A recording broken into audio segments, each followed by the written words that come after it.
I guess we got to dig in here and do the show. How are you, folks? It is a Monday edition, week 5. Damn, we're flying right by here. On Birds 365 with the Mac and Mac guys. I'm your host, Jody McDonald. He is the brains of the outfit, John McMullen, my partner here on Birds 365. Johnny Mac, know how you put in the hours over the weekend, Friday into Saturday, Thursday into Friday into Saturday. What did you do yesterday?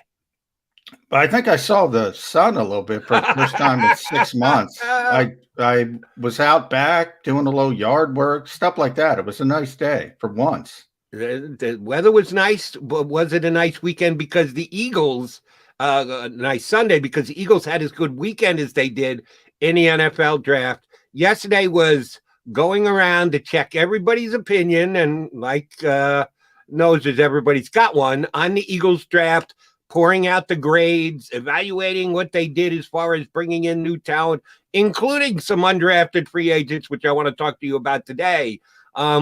Ranges vary from, I saw a couple of A minuses. I saw a couple of C pluses. So that's a pretty good differentiation between draft grades overall. And then we'll certainly get more into the weeds as we go. How would you rate the overall player procurement grade you put on the Eagles for the last couple of days? Well, after the draft, I gave it a B minus here on the YouTube JAKIB Media Network. So I'm sticking with that, a B minus. I didn't think, it's a home run. Now, grades, we all know, I'd like to call them, first reactions. Grades are kind of ridiculous, but everybody loves them. Everybody does them. So I threw out the B minus. I think they did some good things. There's some question marks. In a lot of ways, I look at that day too. This is going to tell the story of this draft as a whole, because I think Landon Dickerson has a chance to be one of the best offensive linemen in this league if he's healthy, right, long term. And that's a big if. I mean, you're talking about a guy who's had 2 torn ACLs, 2 ankle surgeries, a tightrope ankle surgery, which is the same surgery that shut Lane Johnson down last year. That's pretty significant. On the other hand, Jody, you say, though, this is an offensive lineman. This isn't a wide receiver. So you just brace him up. And, when he's been out there, he's been just spectacular. I know there's comparisons to Ryan Jensen. We're going to have our buddy Damo on in a little bit. I know he was talking to Brian Baldinger. He compared him to the kid in Tampa Bay, I think, Ryan Jensen, who's just a big bully. Yeah, anybody who saw the Bucs run to the Super Bowl, that's the type of player he is. And then the small trade back to get Milton Williams, that's going to be controversial. You were bringing up before the show, because Aaron Robinson, where does he land? Not only do you need a corner, but he lands in the division with the New York Giants. And, think about the first round, Jody. This Giants-Eagles thing, Giants jump ahead. Eagles jump ahead of the Giants to get Devontae Smith.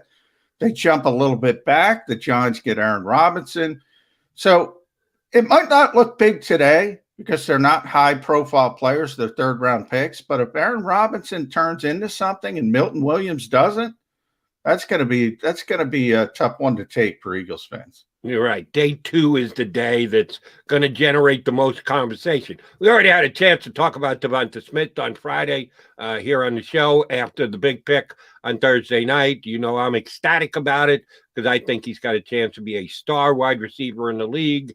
The Eagles went away from their general philosophy of got to be in the trenches, because at that point in the draft, no one from the trenches deserved to be picked. So they did the right thing as far as I'm concerned, but got back to their philosophy over the course of the next 2 days by building in the trenches and went there immediately with Dickinson. Let me follow up with him on the injury front.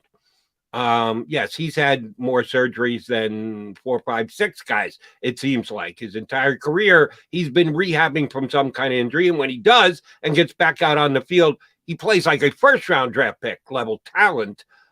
It was a kind of a boomer bust type pick for the Eagles, which I didn't know that was the way they were going to go, specifically for me, because their season this upcoming year probably depends on the health of a couple offensive linemen, returning Brooks, returning Lane Johnson. If those guys are healthy, the Eagles are going to be a much better team than the 4-11-1 team that they threw out there last year.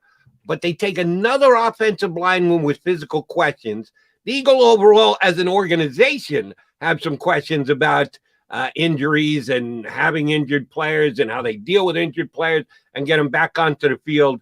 Did you think there was any chance the Eagles were going there? You and I have talked in the however many shows we've done about the fact that you need to be above board and forthcoming about the type of injuries that you're dealing with and the like. Hasn't always been an Eagles strong suit.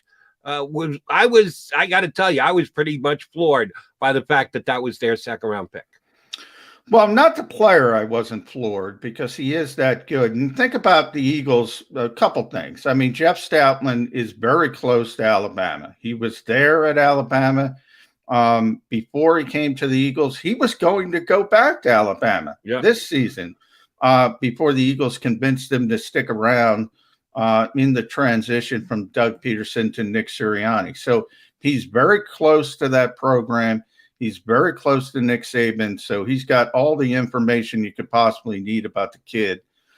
So that's number one. He also loves him as a player. But the medical part of it is interesting because I got contacted by somebody who used to be in the Eagles personnel department and said, you know, that's sort of a case-by-case basis. It really is. So if you think about, and he mentioned a couple players, Jalen Smith, Jay Ajayi before he came here when he was in the draft, DK Metcalf most notably.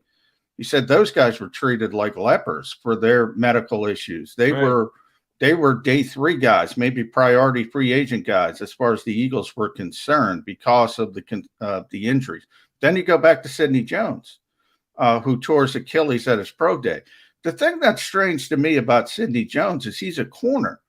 And Achilles, you know, that to me, okay, if you're a 4-4 guy and that turns you into a 4-5 guy, that's a concern. They didn't red flag him. Well, they wouldn't have taken him in the first round, but obviously they took him in the second round. And here's the case with Dickerson again. A part of it is the position, the offensive line, and the fact that you can run a 5-3. Okay, you tore your ACL. It's not that big of a deal. You know, Orlando Brown, we just talked about the big trade from Baltimore to Kansas City. One of the reasons he fell in the draft because he couldn't run. Who cares? Where's he running to? It turns into a great offensive lineman. Now there's, you know, is he going to be the same player as Jason Kelsey long-term, who's maybe the best movement center of the generation? No, he's going to be Ryan Jensen. He's 50 pounds heavier, strong. But the beauty of this pick, you could have the best center in football.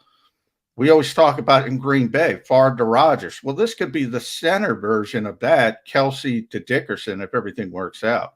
And he can play either guard position as well. So he can play anywhere on the interior. Love his flexibility, but again, we're dealing with injuries on the offensive line right now. You made a well thought out speech about how, well, injuries on the offensive line. You don't need to be a runner on the offense. Just get out there and block. Well, Lane Johnson can't just get out there and block.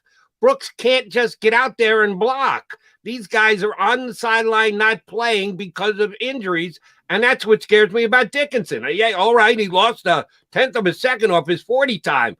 But can he actually line up and play? Can he put the pads on Sunday and get out and make plays slower than he might because he's dealing with an injury? No, certain injuries just keep offensive linemen out of the game, and that scares me about that pick. The Eagles have been a team, as you pointed out correctly, to throw the quote-unquote red flag on them, which either drops them down their board or off their board. The amount of injuries that Dickinson had, to me, I thought would push him down much further than the second round. Now, if he misses 2 games in the next 4 years, they're going to look like geniuses. They got first-round talent in the second round, but if he misses 20 games in the next 4 years, McDonald and McMullen are going to sit here and go, how did the Eagles not know that this guy was an injury waiting to happen? Well, yeah, and by talking about the injuries, and I'm talking about the rehab of those injuries. In other words, maybe a torn ACL affects a skill position guy a little bit more than an offensive lineman. Obviously, if you tear your ACL, you can't play. If you tear your Achilles, you can't play. So I'm not trying to downplay the injuries. They're significant injuries. I'm just saying from the medical staff's perspective, they're going to take into account the position. In other words, it's easier for an offensive lineman to come back from significant leg injuries than, say, a guy who does have to run 4.3 or 4.4. That's a big part of his skill set, or that makes him a successful player. But you're right. I mean, this is that's why I said this pick, even more than the Milton Williams pick, it will define this draft, because I know you're getting a good receiver in Devontae Smith, and certainly when you compare him to what's here, Eagles fans are going to say, "Wow, that's what a receiver looks like." And so that, but I mean, you need more than that, especially when you're as talent deficient as the Eagles coming into the season. You need to get 3 or 4 contributors from this draft. If you get 2 really good players, 1, 2, and you have the opportunity from a skill set trait standpoint, certainly, well, then that's going to look like a really good draft in a couple of years. So I think so much of it hinges on Landon Dickerson. I really do. All right, let's move to that third round, second pick in day 2, where the drama got ratcheted up even more with the Milton Williams selection. The Eagles traded back just a handful of spots to add an extra pick. At the time, I said, well, they must have a grouping of players on the board that are very close that they're willing to do this. This wasn't a move down a half a round, move down an entire round. This wasn't a massive drop down. It's just a small drop down to add an extra pick. Okay, this should work out well. And then they do that. They take Milton Williams, the DT from Louisiana Tech. Okay, I checked his grades. Looked like that's about where he should have been drafted. They could use depth on the defensive line. Okay, this pick makes a lot of sense. And then we get the video, which turned into a viral video of the Eagles in their war room afterwards. Howie Roseman going around fist bumping everybody. He gets to Tom Donahoe, who's been a front office exec for the Eagles for a while now, was pretty big wig around the league before he came here to Philadelphia. And Tom Donahoe looks like he wants to touch anyone on the face of the planet other than Howie Roseman. It was the most disingenuous fist bump I've ever seen in my entire life. And he gave it one. Okay. So it wasn't too hard to put 2 and 2 together and come up with 4 that he did not like the Eagles' move to trade down, that there was a particular player on the board that he probably thought the Eagles just needed to take. Don't worry about adding another 6th round pick. The Eagles had plenty of picks to begin with. And he was not afraid to show that on camera. A couple of things off this for me, then I need your take. Shame on Tom Donahoe. You got to know that. You're in that room. You've given the NFL permission to use your camera. You don't know whether you are or aren't on that camera. You have to believe that you are. And I'm sure that there was enough conversation had before the Eagles made the move. Your point was taken. Your point was dismissed. They decided to make the move. You have to get on board. So number one, shame on him. I can't put it on Howie Roseman. Again, we weren't in the room. Maybe you've got sources that have told you exactly how the lead up to that on-camera moment that we got came down, but they made a decision. We'll find out over time whether it was the right or the wrong decision, but they made a decision, and then everybody's got to get behind it. I know Tom Donahoe's been around a long time, and he's got a lot of gravitas in the league, and he's worked in a bunch of war rooms, but you can't do that. You can't, specifically with this team that over the last 6 months has had as much said about their front office dysfunction. You can't put it on live display during the NFL draft. I agree. And, Tom's a former general manager in this league, a 2-time general manager. So exactly what you said, he's got to know better. The cameras are in there. You certainly know the narrative around this organization right now, and that there's disarray. We don't know the chain of command. We don't know who's making the picks. Who's chiming in? Are you sticking to the board? You know, one of the reasons you've seen some of the reporting, we had Jeff McClain on recently. One of the reasons personnel guys talk is because they're angry, you know, and because they do that 7 months of work. We also had Andrew Brand on, former executive with the Packers. And I thought Andrew had a crystal ball. If you go back to that, Jody, he was talking, this is pre-draft. And he's talking about going off your board and how it takes the air out of the room. Yep. If you do that, the air got taken out of Tom Donahoe. The air, you saw the air get taken out of him in that moment. So the question to me is, this is the only question, Jody. Was it about the player? And he liked Aaron Robinson better than Milton Williams. If it's about that, it's not that big of a deal. That happens all the time. But I go back to your first point. He's got to know that as a professional. He's got to hold that angst in until he's away from the cameras. B, if it's about the board and they went away from their board, then it's a problem, because that's been too, I won't say consistent, but it's happened too much over the past couple of years. Right. And again, I don't think today, tomorrow, next week, the month after, the year after, we'll know exactly what the board said at that moment. I just don't know if you'll get anybody. Dono was pretty upset, so he might at some point tell somebody something. But my guess is that they were all pretty closely graded. Donahoe, we'll make a for instance here, and if I'm off base here, please call me on the carpet for. Let's say Robinson was a 6.4, that was their grade on Robinson, and the next guy was a 6.4.5, and the next was they were all probably pretty close. And the Eagles on their board saw, well, yes, we acknowledge that we're dropping down, and we may be taking a lesser player, but it's not that much of a lesser player. So if we can add draft capital and get a 6th round pick, it's worth it. We're not dropping from a 7 to a 6. We're dropping from a 6.5 to a 6.5.5. And Howie Roseman made that judgment call. I doubt it was about the board. I think it was probably about how much is an extra 6th round pick worth as to how far we're coming down our evaluation on the player. Howie's got to make that call. Sorry, Tom. You used to be a general manager. It's Howie's call. Howie's got to make that call, right? I agree. And if it, you very well may be right. I would also throw in positional value as well. We just talked about, and by the way, in day 3, Howie said, people are getting tired of, we're taking linemen. Well, that's how we won a championship. I've been talking about this for a month. And he said flat out, that's how we're going to win another one. So Devontae Smith wasn't a change in the DNA I always talk about. They hit pause to get Devontae Smith, and then they took it off pause and went right back to drafting linemen. So my take on it is probably they were very close.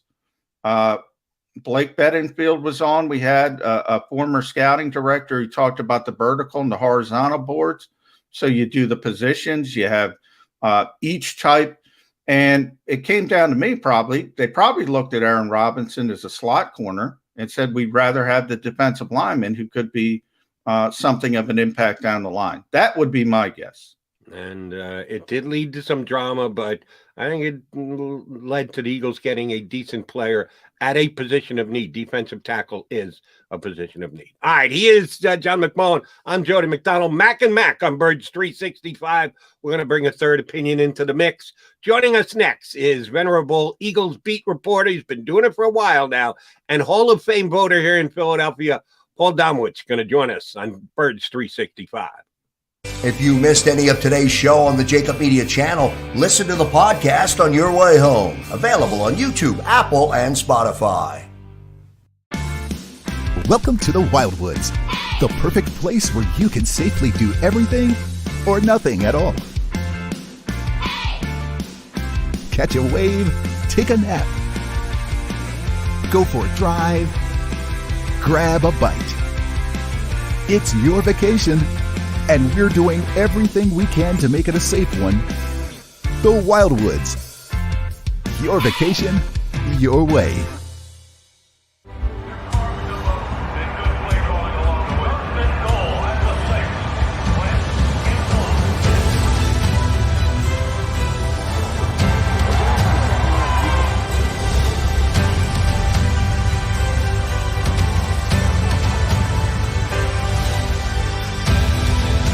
field of life, First Trust Bank is there for you.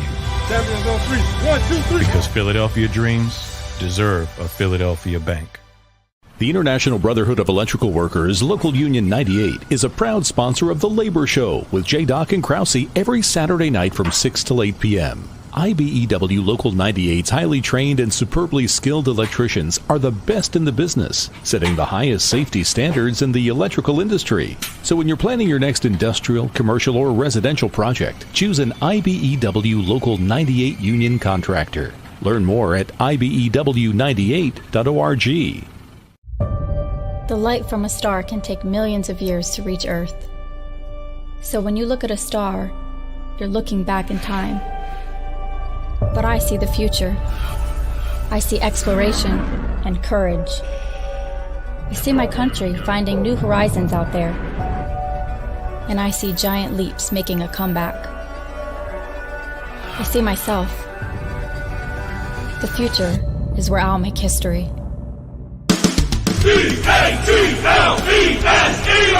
Jody Mack, the legendary sports talker, joins forces with NFL insider John McMullen.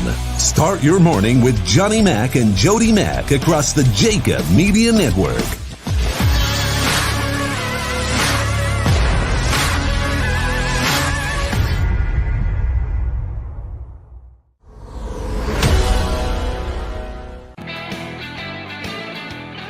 Appreciate you tuning in to Birds 365 here on the JAKIB Media YouTube channel. John McMullen and Jody McDonald here with you. We will put a third voice into the equation here. For Johnny Mack and I, this is week number 5, so show number 21, which means we've got some catching up to do. I believe our next guest has actually done more Eagle drafts than we have shows here on Birds 365. He's been doing it for a while, covering the Philadelphia Eagles for the Daily News, Inquirer.com, Philly.com. Our buddy Paul Domowitch joins us here on Birds 365. How are you this morning, Domo? I'm doing great with two of my favorite people in the world, doing great. And thanks for reminding me how old I am. We're right there with you, Domo. So, let's get into it. First impressions. I think it's, Devontae Smith, obviously. It's Tom Donahoe a little bit. And it's, injuries and Landon Dickerson.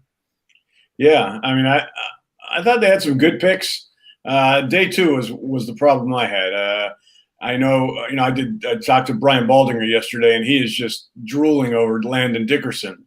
And there's no questioning this kid could be an all-pro talent.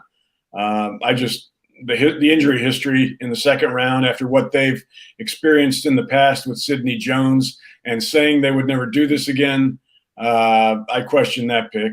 And then I had a problem with the third round pick because they could have had Aaron Robinson. They not only lost him, they lost a good slot corner or potential good slot corner, but he went to the Giants where he's probably going to be an immediate starting slot corner up there. And they got a guy, Milton Williams is an analytics pick. Can jump high, can run fast. I don't think he can play inside. He gained weight because they were using him at 260 at Louisiana Tech and moving him inside and outside, and he was kind of getting beat up inside. He was better outside, and I think that's probably where he's going to make this team as ultimately as a 4-3 end. So I don't think it really addresses the defensive tackle situation. Damo, you mentioned how if Aaron Robinson was the guy that the Eagles were thinking about drafting, traded down, watched him come off the board, he goes to the Giants. So the Giants won up them in that round, but the Eagles had won up the Giants in the first round by moving ahead of them to get Devonta Smith. Both teams will deny that the guy that came off the board was the guy that they actually wanted, but we can stick strong to our beliefs. The Giant Eagle rivalry is pretty damn good to begin with. Is it heightened? Is that much more because of what's transpired the last couple of days in the draft? I'm sorry, say that again, Jody. I said the Giants-Eagles rivalry because of the back and forth of their draft maneuvers, picking guys off that maybe the other one wanted. Will that add to the rivalry of the Giants-Eagles, or was that forgotten as soon as they wrapped up the draft? I think from the fan standpoint of view, I don't think it's a thing that'll entice the rivalry, but it's kind of like if Aaron Robinson turns out to be a very good player, and Milton Williams kind of dies out and we forget about him real quick. You know, you're talking about for the second year in a row, a comparison fans and critics can make. Last year it was Rager versus Justin Jefferson. You know, this year people can look at that Aaron Robinson pick and have second guess it if it turns out that way. Now, the one thing I would say for the Eagles, perhaps, Dom, I'll throw this at you, is that you mentioned Aaron Robinson is probably going to be penciled in as a slot corner. And the Eagles really need that outside corner opposite Darius Slay. So, you know, Avonte Maddox did not succeed. At least you could probably kick him inside. Maybe he can hold up. So positional value, do you put that in the equation when you talk about Williams? And it is interesting because I agree with you on the analytics part of it, and he's got very short arms. So if they do want to play him at defensive end, that kind of raises a red flag in my mind. But positional value as a whole, defensive line versus slot corner, do you think that played into how he's thinking? Possibly, although they insist that position meant nothing. But clearly this is a team that has always valued the offensive and defensive linemen. That's how they want to, you know, that's how they've built this team in the past. That's how they want to rebuild it now. So, and McPherson, the guy they took in the fourth round, probably is more suited to play outside than Aaron Robinson. So, I mean, he'll compete for a job there faster than Robinson would. Robinson might have been able to step in and play in the slot, but you don't want Avonte Maddox outside anymore. We saw enough of that. He's either got to be a slot or a safety going down into the future. Damo, let me get with you about one of their day 3 picks, and that's the running back from Memphis, Kenneth Gainwell. Again, one thing that surprised me about the Eagles draft overall was they were willing to take some chances. Certainly the offensive lineman from Alabama, his injury history, boom or bust possibility. Same thing with Gainwell, a guy who sat out this year, opted out, but the year before was absolutely one of the best running backs in the country. Now he comes in here, could be great, could set the world on fire, could challenge Sanders for the starting running back spot, or he could be a guy who just never reverts to what he was before he decided to take a year off from football. Did you like the gamble the Eagles took there? Yeah, I like that pick a lot. I'm not even sure it's a gamble, Jody. I mean, I think this kid, you know, in today's NFL where your backs have to catch the ball. I mean, this guy's he was part slot receiver, part running back at Memphis, just like Tony Pollard and every other running back. You know, Antonio Gibson last year, and this kid was ahead of Antonio Gibson on the depth chart 2 years ago in Memphis, and you know, Antonio Gibson was a second-round pick last year, so I think he'll help them. I think he and Miles Sanders will make a nice rotation. I still think they need a banger that can go between the tackles, because I don't think it's going to be Jordan Howard. I don't know how much he has left, but you know, they're not going to do a whole lot of that. They believe, you know, I mean, they want to be able to throw a lot to their backs, and I think this guy will help them. They'll rotate him and Miles. Now, Dama, what'd you think about day 3 as a whole? A lot of hybrid guys, mostly defensive picks. Other than Gainwell, it was all defense. Couple undersized edge rushers. You have the Jacoby Stevens from LSU, who played safety for the most part. The Eagles listed him as a linebacker. You look at the 7th round pick, he played the edge. They listed him as a linebacker. Does that give us any inkling of what Jonathan Gannon wants to do? Is he going to change up things in the back 7 a little bit? Yeah, I don't. You know, I mean, it didn't surprise me that the pick I like is Stevens. Every team in this league can't get enough of cover safeties now that can, you know, so that you can play 3 safeties in sub packages. So I think that's where they envision him. You know, the two edge rushers. You know, they had production in college. So, I mean, that's, you know, when you get to the 6th round, you're just looking for guys that either were very productive in college or have great measurables, just one trait that you can grab onto and hope that maybe they turn out to be players. The tackle from USC doesn't do too much for me. And I don't, you know, he's a 2-gap player that can't rush the passer. Yeah, it looks like a 2-down player to me. Yeah. So I don't know exactly, where they. Yeah, is he going to? Do they envision him rotating with Javon Hargrave on first and second down? I'm not sure. I don't think he's going to be a guy that you see ever playing a significant role. Dama, one of the guys that the Eagles were able to get to terms with as soon as the draft drafted was the quarterback from Georgia, who Newman. I actually thought Newman was going to be drafted. I thought he'd be a day 3 pick in either the 6th or the 7th round. Didn't happen. The Eagles jumped on him immediately, got him signed. Again, another guy who decided to opt out, sit out, had flashed prior to, so you get that very good upside. The Eagles did not draft a quarterback. We talk about they stick to their DNA and stick to the trenches. Well, part of the DNA is quarterback factory, and they always have to have a new one coming in. Didn't have to use a draft pick to get Newman. I thought it was a damn good sign. Doesn't mean the kid's ever going to be a quarterback in the league, but just from a prospect perspective, I thought it was a good move by the Eagles. How much are we going to see of Jamie Newman this preseason? Well, I mean, he's going to compete for the third quarterback job since they don't have another quarterback. I like the signing. He's got a lot of the same traits that Ertz had. I mean, that was the one problem I had with them bringing in Flacco.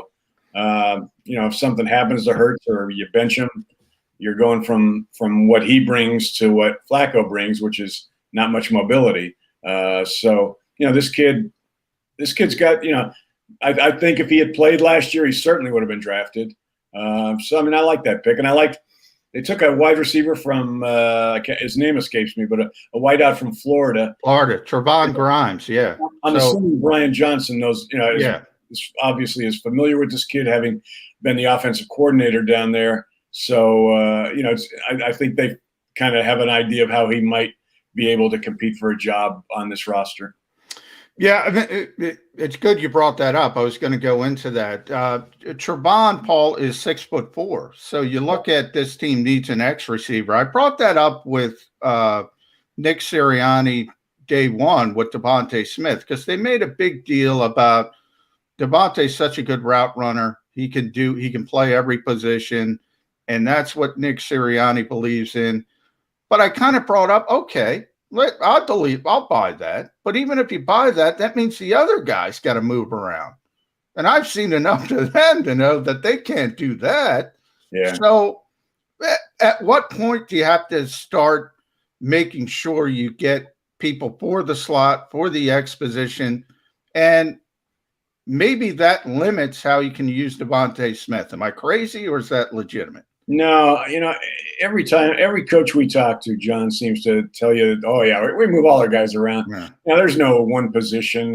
They have to learn all of them, and that never ends up being the case. They put them, where their strengths are, and I think that'll be the case with Sirianni too. Yeah. Understood. But how about from a quarterback perspective? We got a chance to see Jalen Hurts for a handful of games last year. Should have seen him for one more half.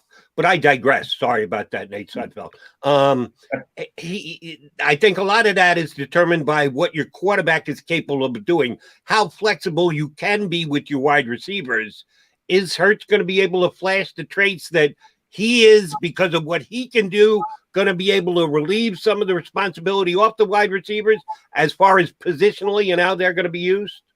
Well, the one thing about Hurts and the moves they've made and the people they've got coming back is by the end of this season, we will have no question one way or another whether Jalen Hurts can play. I mean, he's going to have probably the line is back healthy. It's going to be probably one of the better and more physical lines in the league this year. So, I mean, he's going to get protection, which, was not the case last year for either he or Wentz. And Devonta, I mean, he's getting a weapon that he knows that he played college ball with for a year or two. And a guy that is going to get open. So, I mean, he's going to be there will be no excuse for Jalen Hurts this year. And I think if Nick Sirianni is any kind of offensive coach, he'll find a way to get this guy open. And I think, I think Devonta will make Jalen Reagor a better receiver. Just because, that's typically the case, but there's going to be so much attention paid to Smith wherever they line him up but it's going to create opportunities for Rager. You got Goddard in the middle, and we still don't know what's going to happen with Zach Ertz. I doubt he'll be back, but still here, though. The kid's going to have receivers. The quarterback's going to have people to throw to. Yeah, and let's continue on that Jalen Hurts vein. And make sure you read Damo, by the way, in Inquirer.com. That piece with Baldy was great, breaking down the Eagles draft.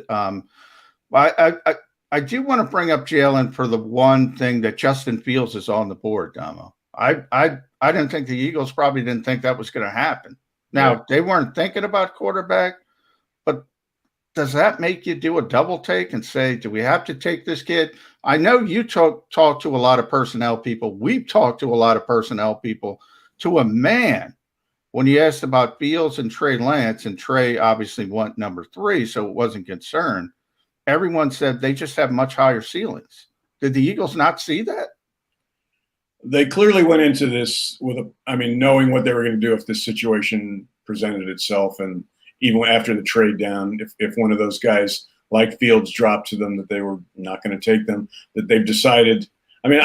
All I can figure is that their approach is, we're giving Jalen Hurts a chance to prove that he's a franchise quarterback this year. If he's not, they have the ammunition next year to do something, whether it's draft a quarterback in next year's draft with those 2 and possibly 3 first-round picks they'll have, trade for one, sign one in free agency.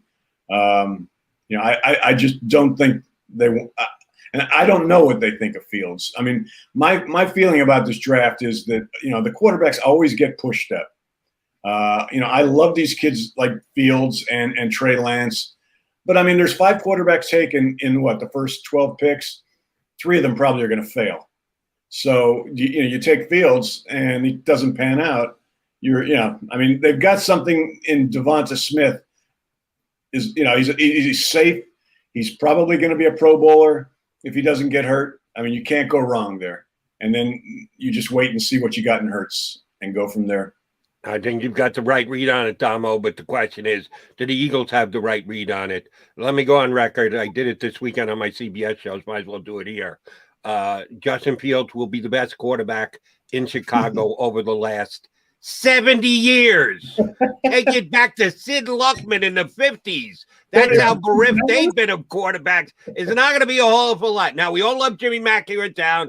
Came here, put the Eagle green on, buddy man, won a Super Bowl. We all know, or at least the 3 of us know, because we're old enough, that the Bears won the Super Bowl. They did because of defense and Walter Payton, not Jim McMahon. So it doesn't take a whole hell of a lot to be the best Bears quarterback in 70 years. I think he will be just that. And yes, we'll be talking about how did the Eagles pass on Fields for years to come. But that's an aside. Back to the Eagles. Zach Ertz is still here. I thought it was a foregone conclusion. He was going to be gone by the end of this weekend. Howie Roseman specifically asked about him, talked about great guy. He's under contract. We still love Zach Ertz. Was that all just a dog and pony show, or are the Eagles going to actually try and mend fences, make this work, bring Zach Ertz back to this football team? Yeah, that's a good question, Jody. If he wanted to come back, I think they would certainly. There's no downside to bringing him back.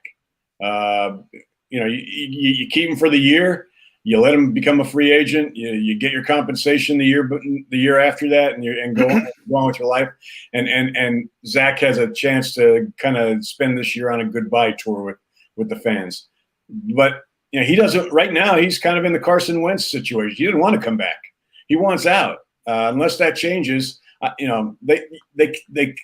don't want to do, given what he's meant to this team, what he's given to this team and community, you don't want to keep him here if he doesn't want to be here. That's just a bad situation for both sides. But they're not getting anything for him. Nobody's making any significant offers. I think they're kind of hoping they could get a pick maybe next year for him. They traded away 2 late-round picks in the draft and got a 5th-round pick. You would think you could at least do that for Zach Ertz. But I still don't think there's any way he comes back, either because they finally get some value for him, or work out a deal where they release him. But they will not force him back. He would have to say, okay, I'm okay with this. I'll play my last year and then we'll say goodbye. Yeah, and it is interesting, Damo, because he's the Eagles players rep, and obviously the NFLPA has been wrangling about off-season work. And I know your colleague Les Bowen got in touch with him, asking him about that issue, and he didn't seem interested in it. So it doesn't seem like he's ready to return to Philadelphia or planning to return to Philadelphia. And you go back to the end of the regular season, you had that tearful Zoom press conference. It just seemed like the end. You look at him and Carson on the field after the final game. I don't see that changing, but he is a professional. If people want to hang on their hat on some hope, he is a pro. So maybe the Eagles can go that route. Yeah. And, I don't think the fence is completely broken. I mean, it wasn't like they had an angry dust up, I think you're right. This is the kind of guy that you could probably talk a little more sense to, as opposed to Carson, where you say, even his agent will look at the situation and say, this would be good. You stay for one more year and it just ends well here. But I think he wants to go someplace else. He knows this isn't a playoff team this year, probably. I think he'd like to go. He's probably got maybe 2, at most 3 years left in his career if he's optimistic. He wants to go someplace where he can play with a winner before he goes out. All right, Damo, let me give you another hypothetical about a player who seems to be unhappy where he's at these days. Howie Roseman goes to lunch today, goes over to Chicky Pete's, grabs some crab fries, comes back. Secretary hands him a message that someone called while he was gone. It's Brian Gutekunst, the general manager of the Packers, and under the message part it says A-Rod. And Howie's got the sheet in his hands and says, should I return this call immediately? Should I hold off on this one, do a little research? The Eagles aren't going to, if they didn't even think about drafting Justin Fields, they're not going to be interested in Aaron Rodgers, are they? No, I mean, for 2 reasons. One, I don't know where you fit him on the cap. And 2, I mean, they're looking at a retool here where, next year in 2022, they're starting to get better again.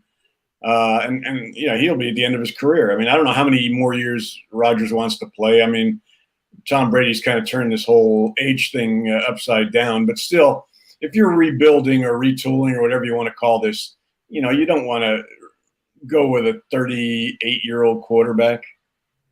Yeah, but Damo, I mean, you're talking about rebuilding transitions. You're winning 11 games with Aaron Rodgers. Like next year, like this year. I hear you with the cap. Yeah. I mean, and Jody talks, and I joked with you when I was asking you to come on the show, get the Hall of Fame presentation ready for Devontae Smith. If Aaron Rodgers was here, you might be getting the Hall of Fame presentation ready for Devontae Smith. That's how much better he makes receivers, and he makes guys like Robert Tonyan look like stars. Yeah. Think about what he would make an actual star look like. Yeah. No, good point. I mean, this would be a team that nobody would be saying isn't going to make the playoffs this year. But the cat. No, just go back to the original. Plus, he doesn't want to be. He's a West Coast guy. He doesn't want to be here. That on top of it. No. Yeah. I don't know what he thinks about hoagies. I think we could win him over on the hoagie end, but all the concerns you put forward, Tomo, are on point, unfortunately. After the draft, we got a chance to hear a little bit more from Nick Sirianni. The optional workouts, the voluntary workouts, which are being, I would say, fairly attended by Eagle players. Other teams around the league, less so. Eagles okay, but there's a whole bunch of people missing for the Eagles as well. Are the Eagles' new coaching staff getting some things in place? Do you think they're being given a chance to implement the things they want with the players as compared to the other teams in the league? Eagles in a better position or a lesser position? When you've got a new coaching staff and you're probably not going to have any OTAs, that's not an optimum situation. I mean, I know everybody raves, including the NFLPA, about the benefits of Zoom, but it's especially the guy that suffers the most is your quarterback. I mean, because this is a guy who needs field time, who needs snaps with his teammates. Without any OTAs this year, no matter how much you meet virtually, no matter how much you're in the building there. If you're not out on the field, I don't think it's a good situation for a team, including this one. I forgot to mention it because we're talking about the draft, Domo, but I got to get also your first impressions on Nick Sirianni. I mean, obviously we don't get to be there every day, but the energy, the hands are going, the banging of the microphone, the table, the rock, little bit of energy, rock, paper, scissors, all of it. Yeah. I do like the energy. I admit that. I think, it was very important for the Eagles to get some juice in the building. They have this younger coaching staff as a whole. There could be good to that and there could be bad to that. And it's hard to say which way this is going to go until we get there. But just your first impressions on Nick Sirianni. Yeah. I mean, as a person, I like him. I think we're going to get along fine with him as far as the media. Although you never know what, losing, if they end up losing a lot of games, that tends to create a tough relationship between the media and the coach. But I don't know. I have no clue on if he's going to be a good coach or not. We just don't have enough of a history of him to know that. But I think the players are going to like him. I think from everything I know, he's a creative guy. So I think he's gonna find ways to use all the weapons that he has. He's gonna find ways to use those two running backs and move them around the formation. And same thing with Smith. I'm looking forward to working with him. We had an off the record deal with him at one point, and I just said to him, the only thing I'm asking you is two things. I'm asking you. I said, don't lie to us, because we get a lot of that from just about every coach that's come through, and access. Just be there for us. Tell us. Same with your players. I mean, it's in the Zoom world. Last year was a nightmare with respect to players. We got who they wanted to give us. You couldn't really, you never had a one-on-one, so you really can't have a proper interview with a person. On the Zoom conference calls we do, you get one question and then it's on to the next guy. I think he will be good in that respect. Whether he's going to be coach of the year, we'll find out.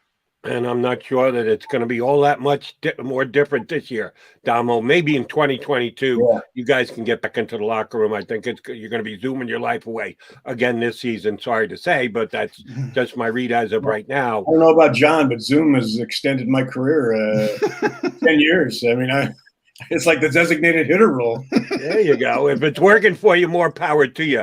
And I got to note that the one thing that bummed me out about the draft when it was over, I really wanted to know the one-loss record of the 9 guys they picked in rock, paper, scissors against Sirianni. I can't believe we weren't able to get that particular analytic out of the Eagles. But again, I digress, and I'm okay with that. All right, so they've got all their players, undrafted free agents and the like. We're going to get some workouts in for the guys coming in. Again, not everybody going to show. What do you think the tenor is going to be when camp opens up? Jeffrey Lurie used the restructure word. Howie Roseman refused to say rebuilding yesterday, said no, only retooling. We'll never admit to rebuilding. What is going to be the vibe around Eagles camp when they do officially open non-voluntary work and the season gets underway? What do you think it's going to be? I think there's going to be a lot of enthusiasm. We saw even on the Zoom calls at the end of last year, a lot of these younger players really took to Jalen Hurts. I mean, they were excited about him, excited about playing with him.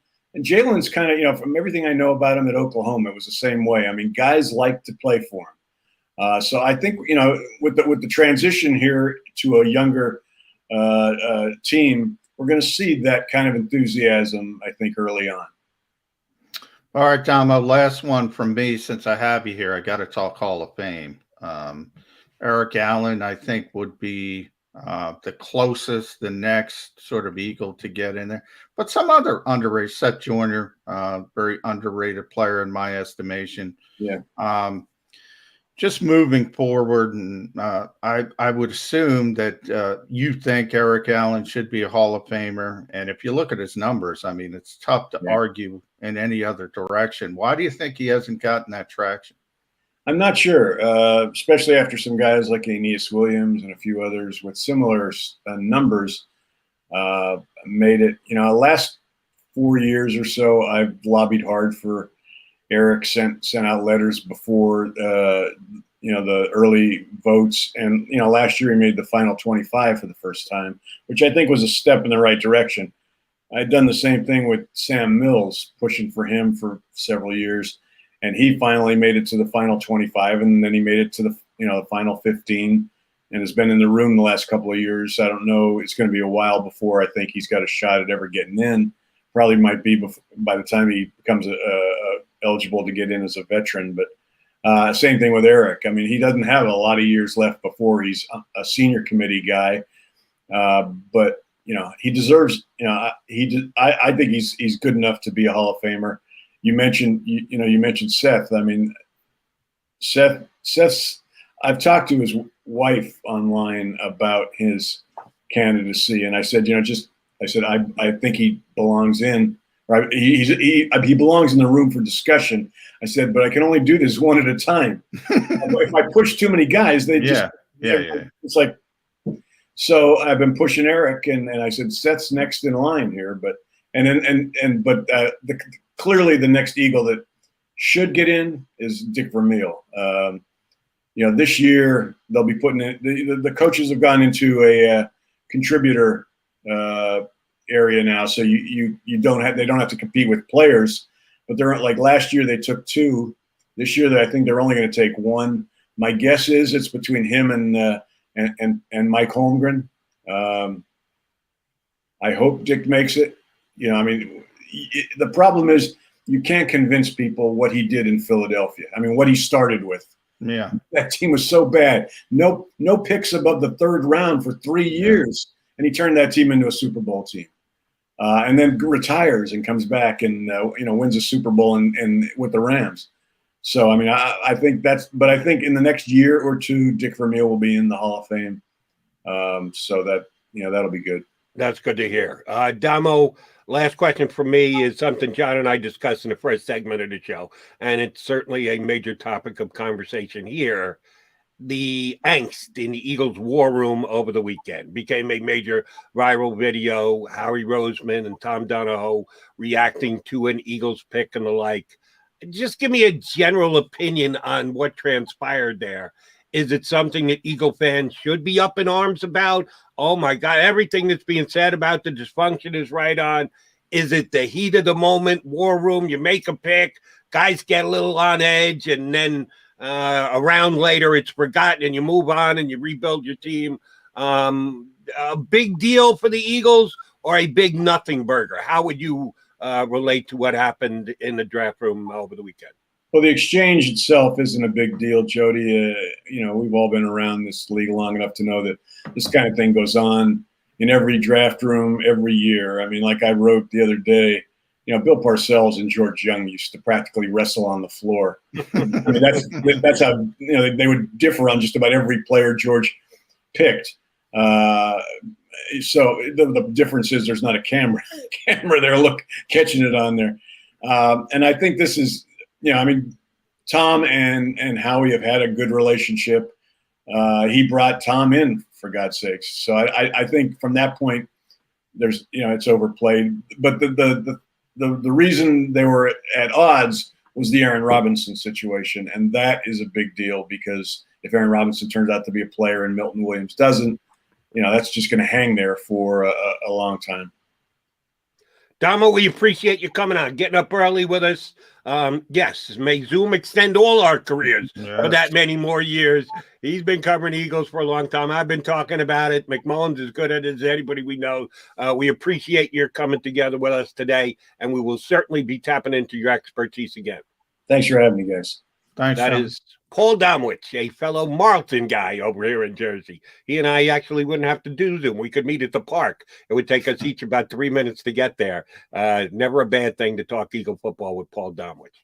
He is John McMullen. I'm Jody McDonald. You're tuned to Birds 365. Come right back. If you missed any of today's show on the JAKIB Media channel, listen to the podcast on your way home. Available on YouTube, Apple, and Spotify. Welcome to the Wildwoods, the perfect place where you can safely do everything or nothing at all. Catch a wave, take a nap, go for a drive, grab a bite. It's your vacation, and we're doing everything we can to make it a safe one.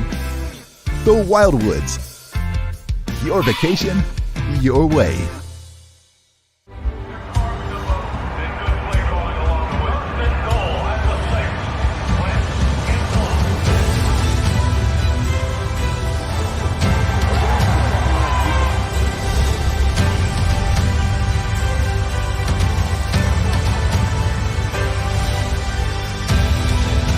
Field of life, First Trust Bank is there for you. Champions on three. 1, 2, 3. Because Philadelphia dreams deserve a Philadelphia bank. The International Brotherhood of Electrical Workers, Local Union 98, is a proud sponsor of The Labor Show with J. and Krause every Saturday night from 6 till 8 p.m. IBEW Local 98's highly trained and superbly skilled electricians are the best in the business, setting the highest safety standards in the electrical industry. So when you're planning your next industrial, commercial, or residential project, choose an IBEW Local 98 union contractor. Learn more at ibew98.org.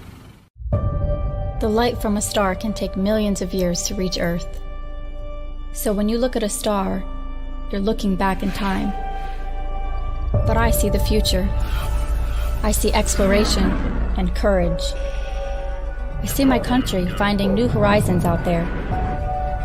And I see giant leaps making a comeback.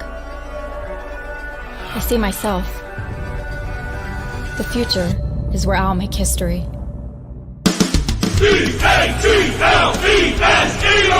Jody Mack, the legendary sports talker, joins forces with NFL insider John McMullen.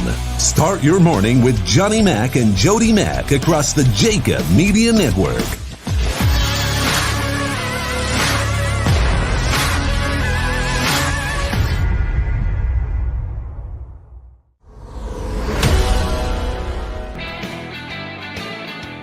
It is the Mac and Mac guys here on the JAKIB Media Network.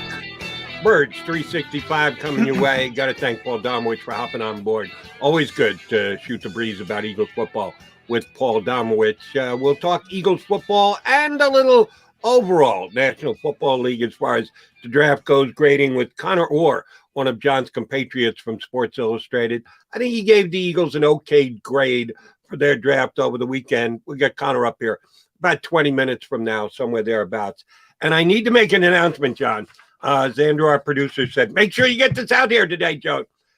We are having our first giveaway. I don't know if it's tied directly to Birds 365, but certainly for the JAKIB Media channel.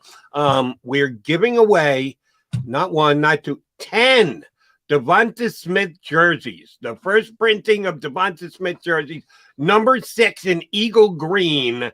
We will be giving them away about 9 days from now.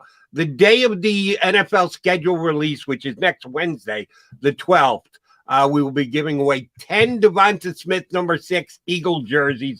Big day here on the channel leading up to the reading of all the games the Birds got coming up. I got to find out that date for Eagles-Jets.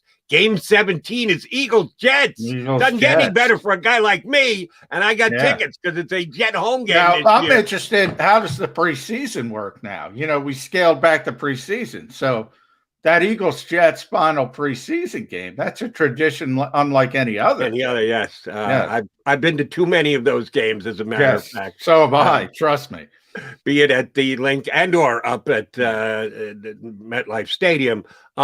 True, it means the Eagles and the Jets probably will not be playing early in the season if the NFL schedule maker has anything to do with it. Right, they're down to 3. My guess is that one will stay, and it will stay as the last regular preseason game, which means you get to see all those guys clinging for a job no starters, and it really means see Jamie nothing. Newman play 4 quarters. Maybe you're going to get minimum of 3. Could get all 4. You could be right. But the giveaway jersey for Devonta Smith, you got to be a subscriber to the YouTube channel. If you're watching us via YouTube, even if you linked in via Philly.com, you are on the YouTube channel. Make sure that you go to the description of the show, click on there. They will give you the instructions as to how to register, and you could win a brand new Devonta Smith jersey.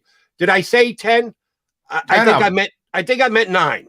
Xander, make sure that you keep one aside for Jody McDonald, because nobody talked up Devonta Smith as much as I did leading up to the draft. I got to get me one of these jerseys. So put one aside for me, or please order another one. I'll send you a check if I have to, whatever. I need a Devonta Smith jersey. You need a Devonta Smith jersey. So make sure you go to the YouTube channel. Make sure you do register to win. We will announce the winners on May 12th, the day of the new NFL schedule. I got to be objective. So you don't have to hold one for me, Xander. So it will be 9 now, but it'll actually be 10. But, number 6 jerseys. And I got to be honest, number 6 in this town is reserved for one player for me in the rest of time. And that's a different sport, but that would be Julius Erving. So whenever I see 6, that's who I think of.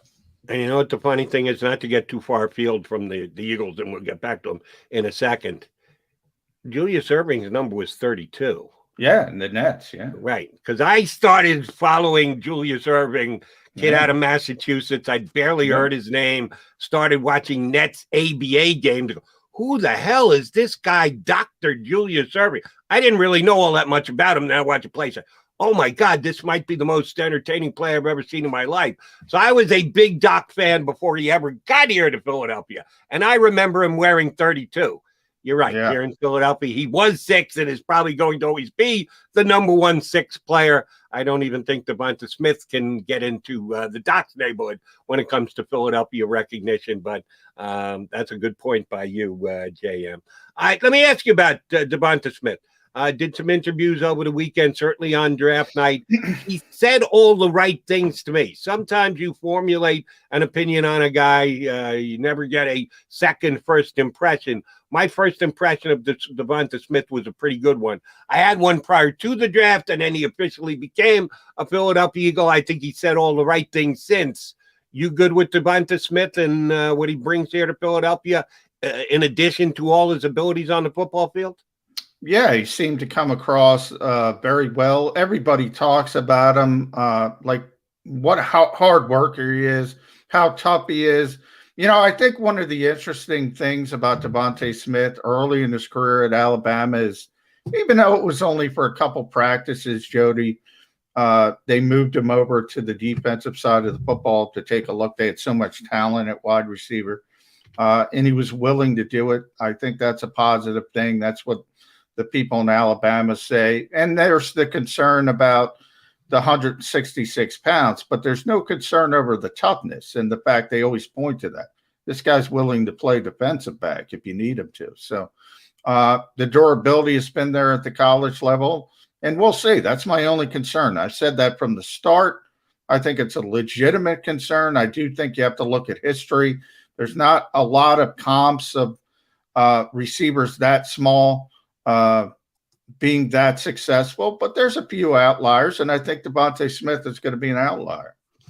One of the things I do want to talk about with Conor when we get him up in about 15 minutes or so is the other teams, specifically in the NFC East, as far as the draft goes. I actually am okay with the draft that the Dallas Cowboys had.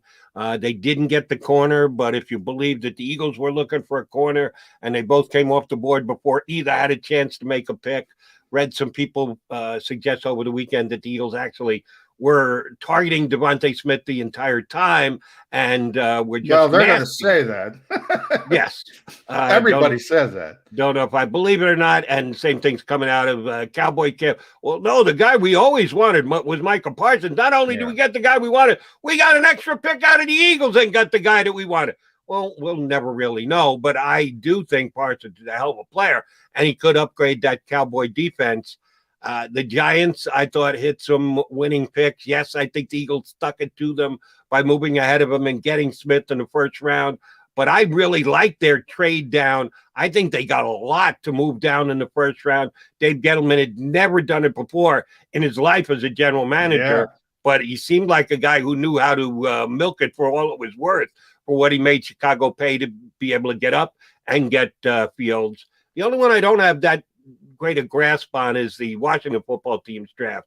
But I thought the Cowboys and Giants did well. I like the Eagles draft. I think the Eagles upgraded talent across the board, but I think the other teams in the NFC least also did pretty well on these last 3 days of picking new players.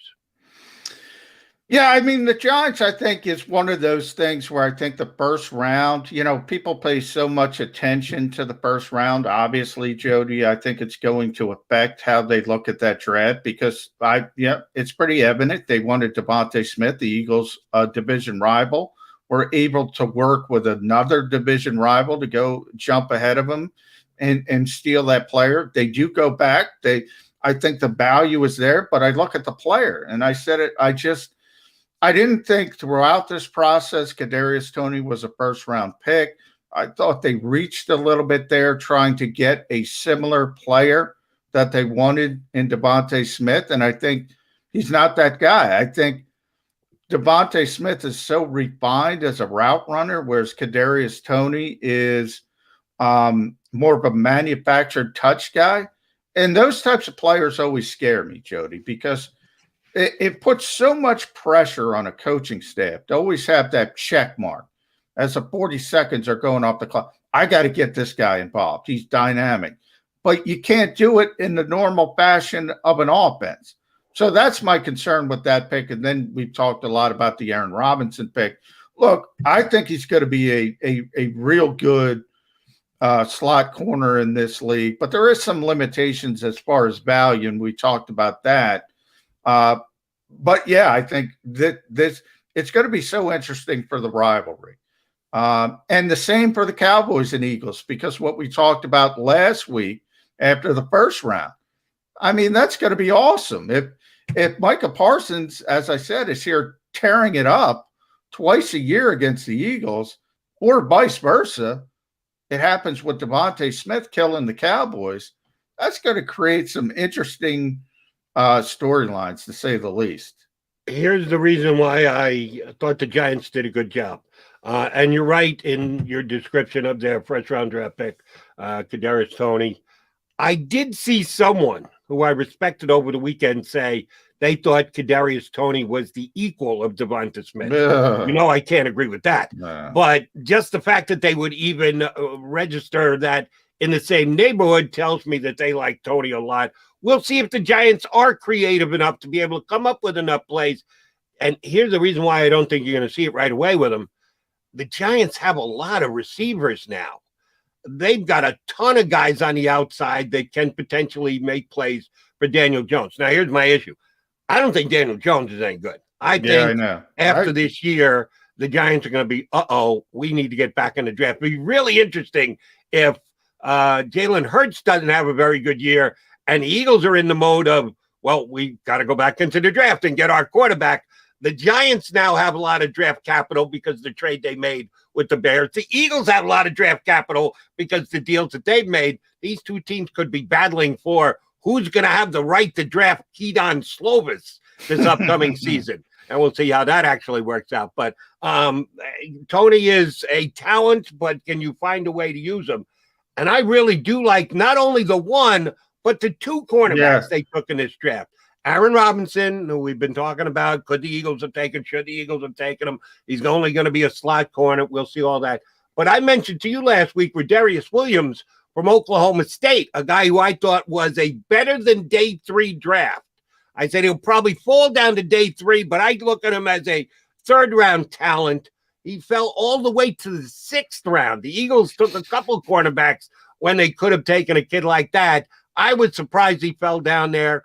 I'm not sure what the knock on him was, but the Giants got themselves two pretty darn good cornerbacks. I think guys who can make the roster and step into the lineup and play.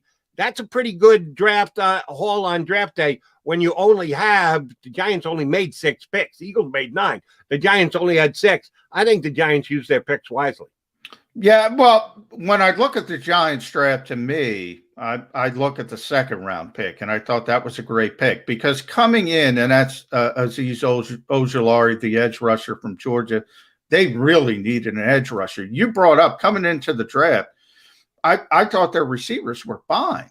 I didn't necessarily think at 11 they were going to go receiver. I just didn't believe it. I thought they would be the team that would take the first edge rusher off the board, whether it ended up being Kwity Paye or whether they believed in Jalen Phillips. That's how desperate I thought they were to get an edge rusher. So when a kid like that falls a little bit, most people had Ojulari as a first-round pick, probably somewhere in the 20s, but nonetheless, you get him all the way down at 50. I thought that was their biggest value pick. I thought that was their best pick. In a lot of ways, that's what I said. Everybody talks about the first round. I think this is going to be a stain on them for a while because of the first round. But then, in other words, Jody, if you reverse that to me, I'd be fine. If they took Ojulari at 20 and took Tony at 50, I'd say it's a great draft, especially at the top. And so maybe it ends up that way. And you have Tony as a decent, as I said, manufactured touch player. But, you know, in small doses, you sprinkle him in because he's not going to be able to be that 3-down receiver. And if Ojulari turns into the 12-sack guy, yep, hey, he's the first-round pick in my mind. Right, and after the pick is over and done with, after the draft is over and done with, 2 years from now, we kind of forget who was picked in which round. It just, he's a Giant, he's producing.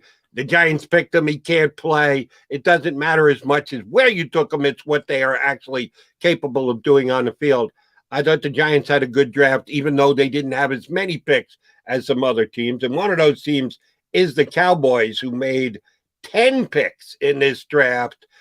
We know what their first pick was, and I think Michael Parsons has a chance to be a star player, but they just kept adding picks along the way. They decided to go quantity maybe over quality. You got enough of the guys out there, you have the chance to hit on one of them.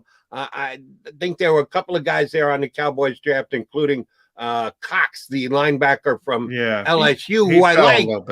The only thing I didn't understand was you took Parsons.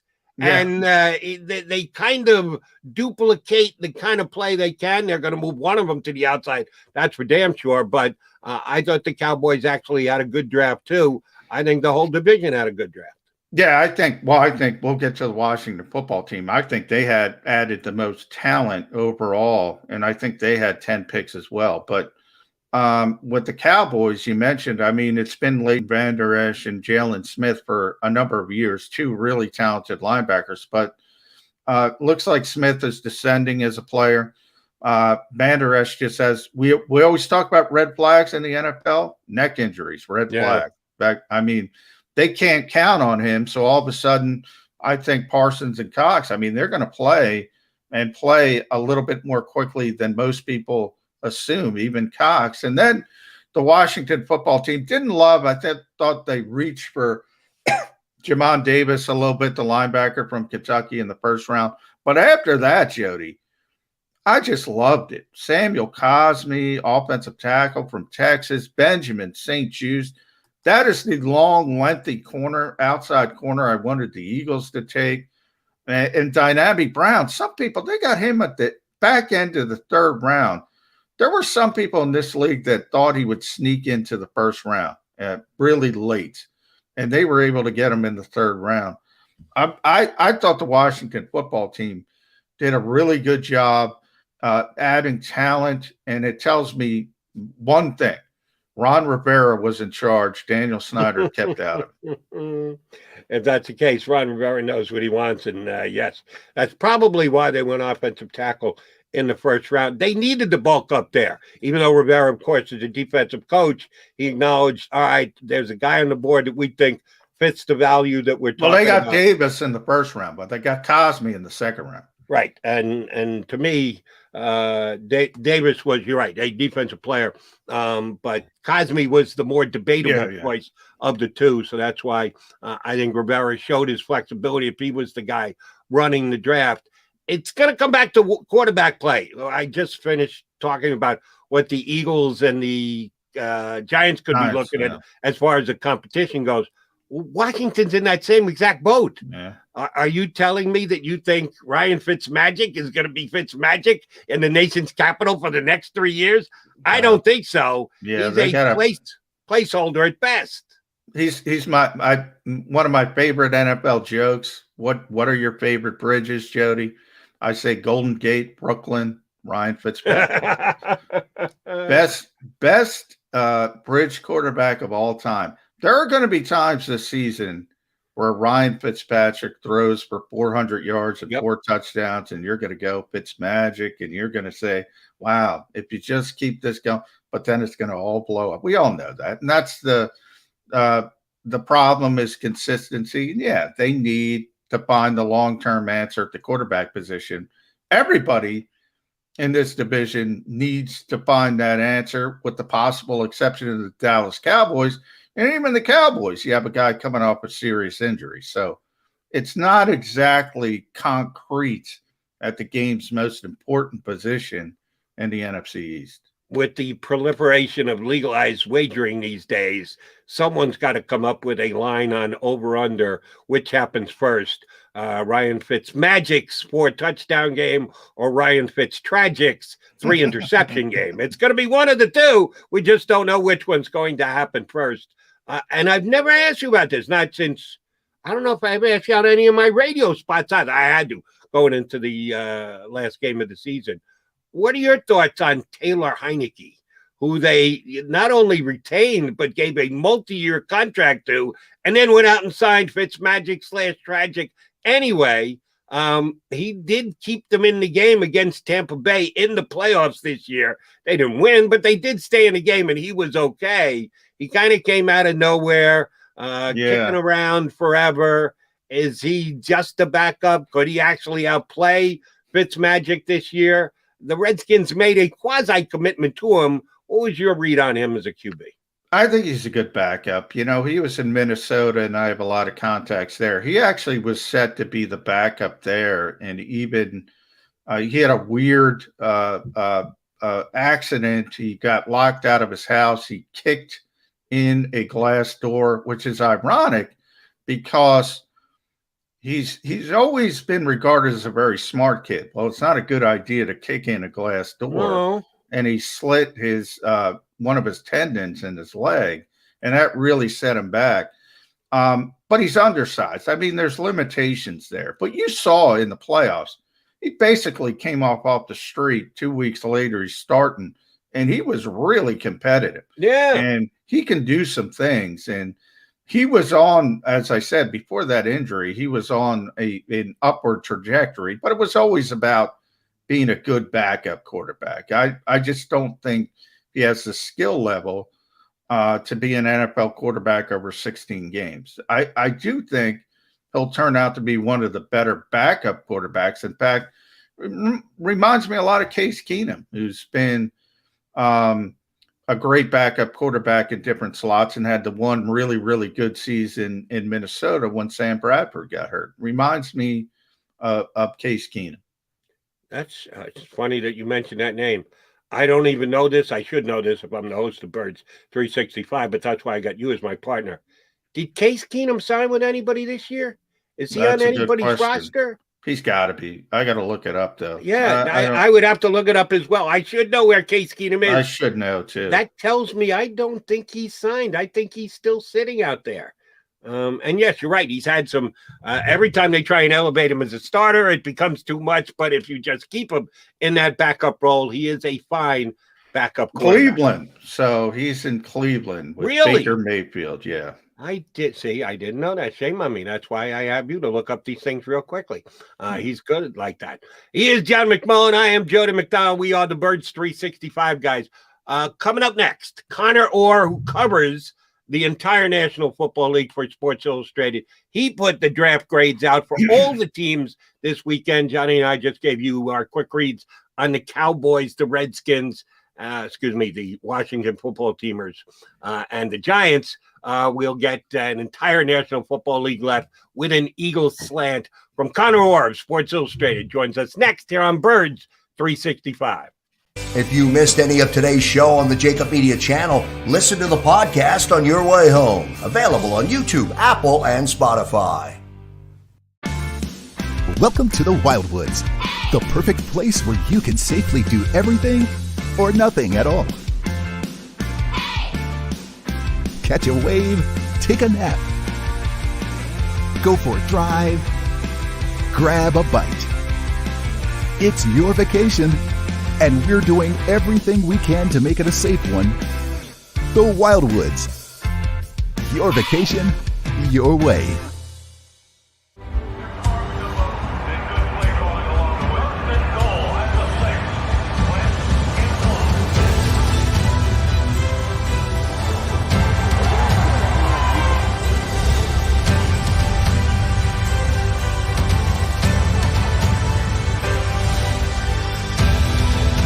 Field of life, First Trust Bank is there for you.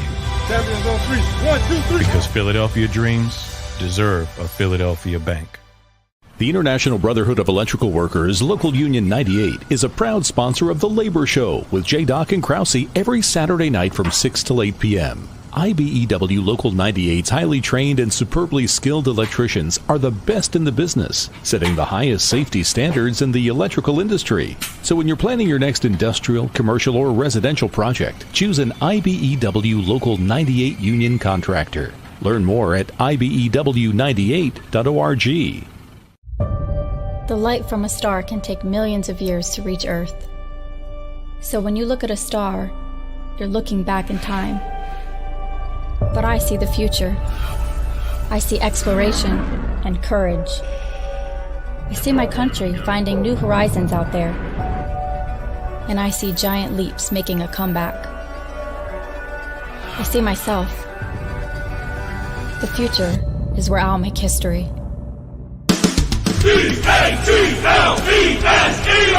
Jody Mack, the legendary sports talker, joins forces with NFL insider John McMullen.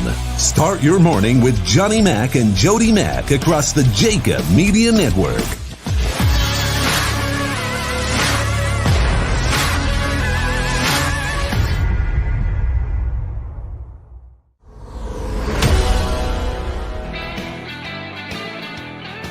Day after the NFL draft. Well, actually, that was yesterday, but we only do Birds 365 Monday through Friday. That's why you've got us, John McMullen, Jody McDonald, here with you on this Monday get-together.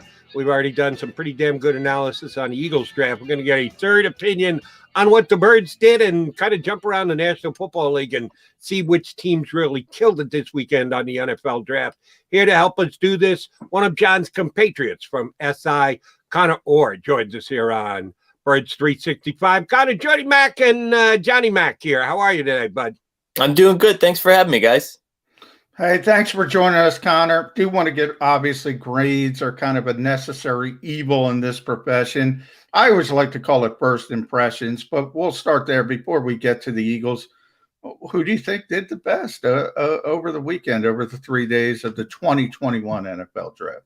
Well, it's hard, right? Because, the inclination immediately is to just give the best grades to the people who drafted the most guys that we heard of going into the draft, right? And we're familiar with. But I think, while that was my knee-jerk reaction to give the Browns probably the best grade in this draft, the deeper that you went, I do think the better that they did. And just in terms of value, JOK from Notre Dame, that was a first-round player. And that's a guy that I think grades out particularly well for them, because in that division, you're going to need a guy that can spy Lamar Jackson, that can cover all those tight ends in Baltimore. So I thought that was a great pick to get Newsome from Northwestern and really shore up that secondary. On paper, that could be the third best secondary in the NFL right now. And so they did a lot of that sort of fine tuning that they needed to do, I think, to put them over the top and bring them to the next level. Right. We just talked about a couple other Eagle rivals in the NFC East. Personally, I think the division did well across the board. I like what the Eagles did, but I thought the Cowboys had a good quantity draft, got a lot of players. The Eagles had a good, the Giants had a good quality draft, got draft value by trading down in the first round, but then hit on their picks. John just said he liked the Washington football team's draft best, as a matter of fact, within the division. How do you think the NFC East overall did? I thought it was really interesting, and someone called what the Giants did noble. I mean, Dave Gettleman, there's no assurance that he's going to be around to spend that first round pick next year, if things go south. And to do that the way that he did, and to kick back a draft pick into a much better 2022 class, or at least we're going to know more about these players, I think was a really smart move. And then, it just kind of icing on the cake to have Azeez Ojulari drop to you in the second round. I think he checked a lot of boxes there. Kadarius Toney, that seemed like a little bit of a luxury pick, right? Maybe you would have tried to do what Philly did, and I think Devonta Smith is better than him and gives you a better, kind of option for Daniel Jones. But I think they did a nice job checking off boxes. But I agree with John. I thought that Washington's draft was fantastic, and I think the best thing they did was not chase that quarterback, and just, you let Ryan Fitzpatrick work for a year. He's won 10 games in a season before, and I think he could do it again with this team. All of a sudden, they can control both lines of scrimmage in a division that's just not very talented at this point. And I think they could win the division again this year. Yeah, Conor, it's interesting you bring up the Giants. Before you came on, I kind of made that point that I look at Kadarius Toney as a manufactured touch guy, and I think that's really difficult for coaches to keep getting back to it. You have to sort of check mark it and say, we got to get this guy involved. But Ojulari, I think most people thought he would be a first-round pick, in the 20s. So if you flip-flop them and you got Ojulari at 20 and Toney at 50, then I think people would look at it and say that's a better haul. It's interesting the impressions you get from the pedigree of the player, first round versus second round. I agree. I think that's a great point. If you would have switched that, I think Giants fans would have been building a statue of Dave Gettleman outside of the thing. But I thought they did really well, and I think what's interesting too is you can see some of the touch of Joe Judge getting involved here in personnel, which I think is a good sign for them. So for so long, this was Dave Gettleman's vision, and it's big people beat small people, and now you're starting to see a lot of hybrid players. Ojulari is kind of best fit for that 3-4, which the Giants don't have a lot of those guys. And then later down in the draft, you get someone like Ellerson Smith, who is bigger, in that 6'6" frame, but can still do a lot of that hybrid stuff too. So I think they're giving Judge some of the players that he needs finally to operate the system. And that defense was good last year without a lot of this player-specific guys too. Well, then let me ask you how far the Judge influence goes going forward. Judge was not in place when the Giants selected Daniel Jones as their quarterback. That was a general manager selection. And if he seceded some influence on the roster to his coach, who earned it last year off the season he had, how is that going to play at QB this year?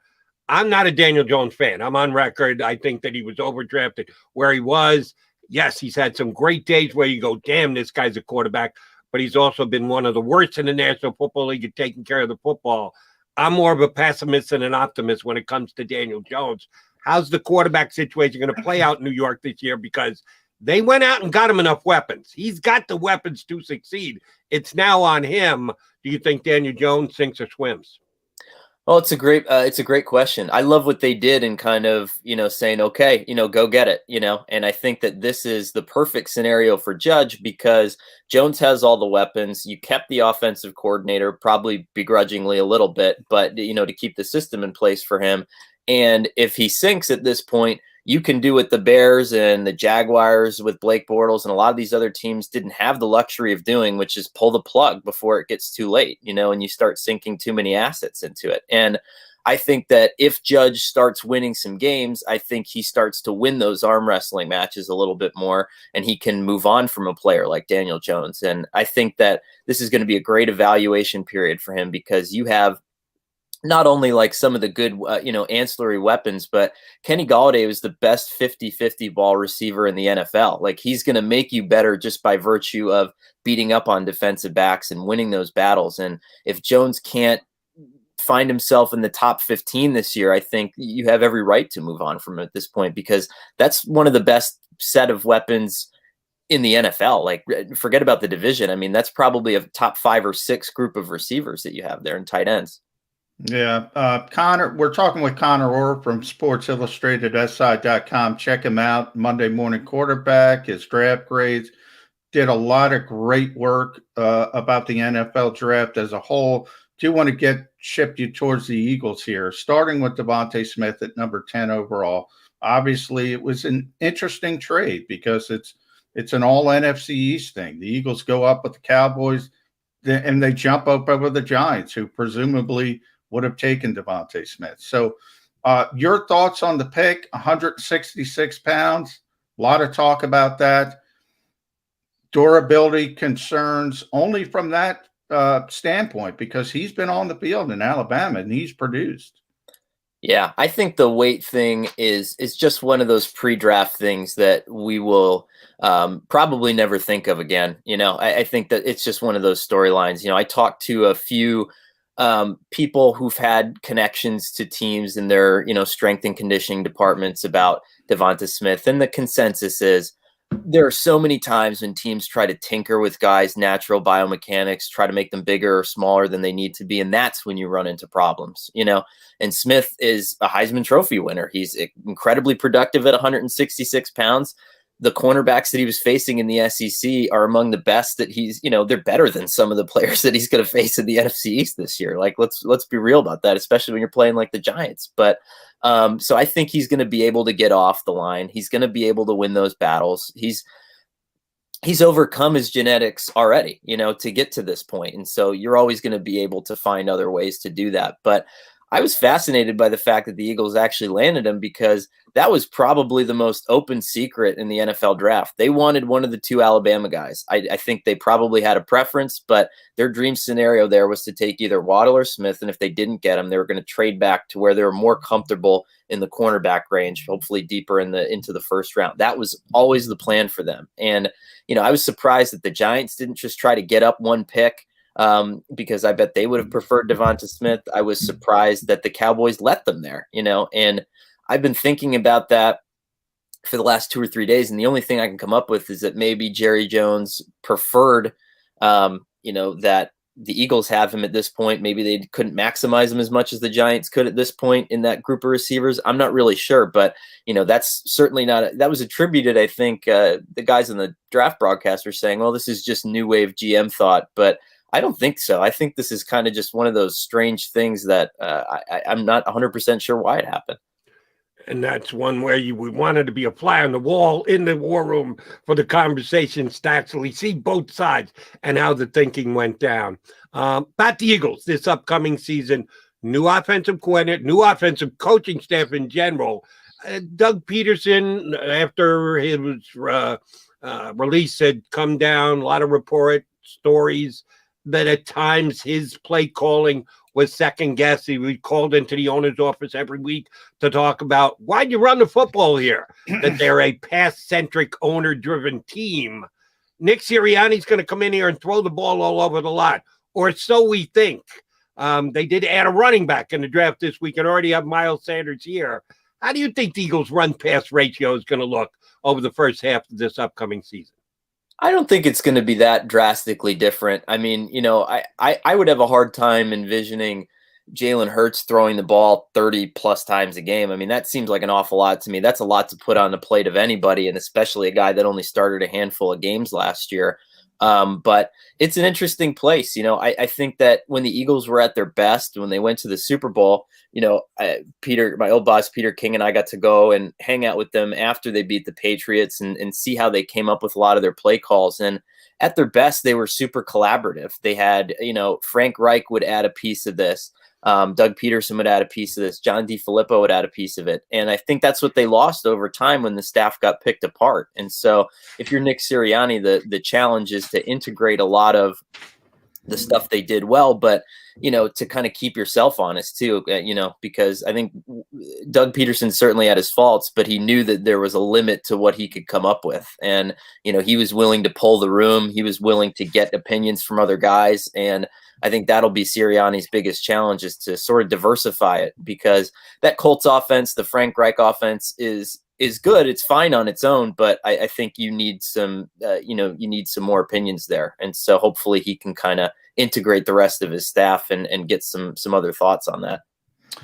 Conor, when you look at the skill position talent here and you add Devontae Smith to a receiving corps that was, historically inefficient. If you think about the modern NFL environment, the Eagles haven't had a receiver with over 600 yards in 2 consecutive years. That's astonishing to me. So sort of the ripple effect, Devontae Smith, Jalen Reagor, whoever that third receiver ends up being, Miles Sanders, Kenneth Gainwell, is this enough skill position talent to fairly evaluate Jalen Hurts as a quarterback?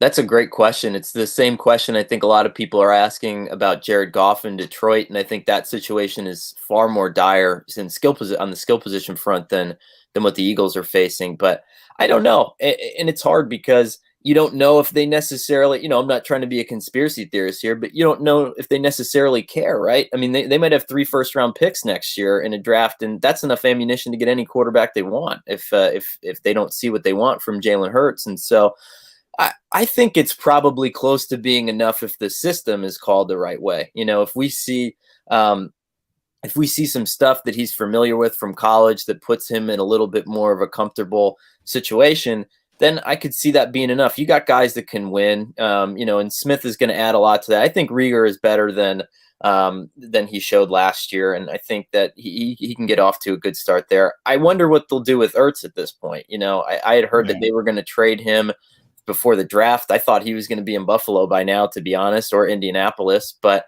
if they hold on to him, maybe that's another way of saying, hey, we really think that Hurts is going to be this guy. And tight ends are really the greatest gift that you can give a quarterback who has less than 18 to 20 starts, because they're perfect for those, mid-range throws if you need to just kind of get the ball out of your hands. Speaking of Frank Reich and Indianapolis, you reminded me to ask you about the Colts and their draft. A little surprised they didn't get more weapons. Took a tight end in the 4th round and another wide receiver out of that powerhouse Charleston in the 7th round.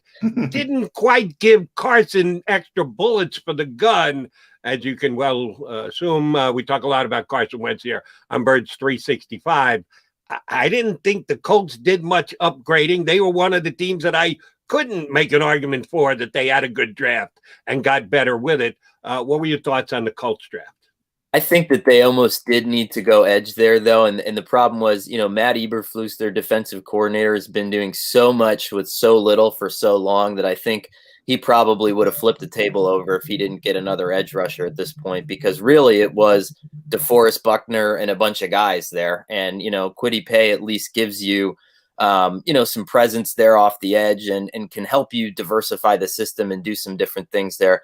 I think that the weapons are okay. I mean, you have Zach Pascal and Paris Campbell, and those guys are good enough. You have two good receiving backs, and then Jack Doyle, I think, is a good tight end. I still think that, I still think they could be in play for Zach Ertz. I wouldn't be surprised if they weren't in play for Zach Ertz at this point. But I think if you're the Colts, you think that you've built something. I mean, your offensive line is still pretty good.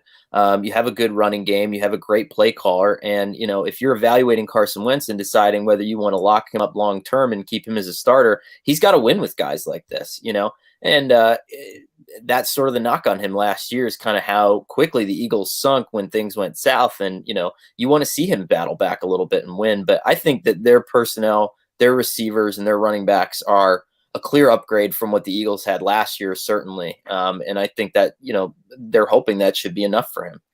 The one concern with me, Conor, with the Indianapolis Colts is left tackle. They still haven't addressed left tackle. Could they consider still moving Quentin Nelson, who to me is the best guard in football?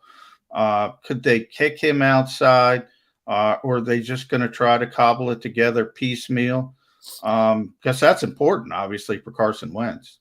Yeah, I think you keep Quentin there. There's been a lot of thought in that, even if you asked around about any of the guys in this year's class, any of the tackles moving to guard or any of the guards moving to tackles, there's a lot of thought that unless you're that pure cross-trained hybrid guy in college, to keep you at your position of comfort at this point. And, I think that the football group think there is shifting in that direction. I think they want to keep Quentin Nelson at guard, but you got to remember too, there's a lot of good guys out there still. I mean, Eric Fisher is still unsigned. Mitchell Schwartz is still unsigned.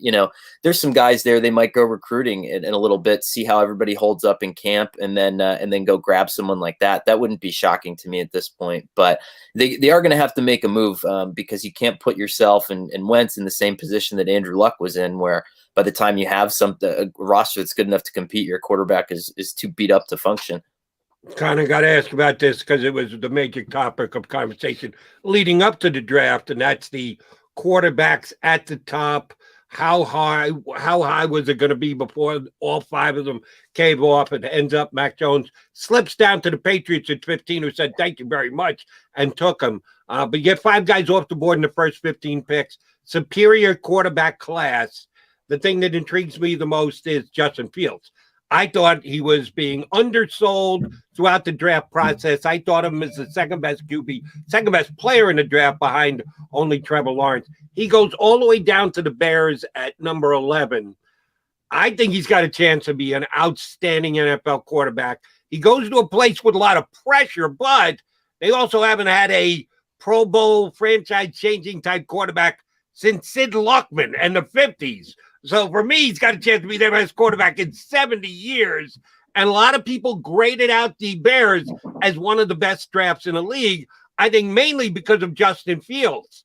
How did the narrative change? Because up until the Bears called out his name, I thought he was being undersold. And then all of a sudden, the Bears have the best draft because of Justin Fields. What happened? All you guys hated him all week long. How did the coin turn on Justin Fields?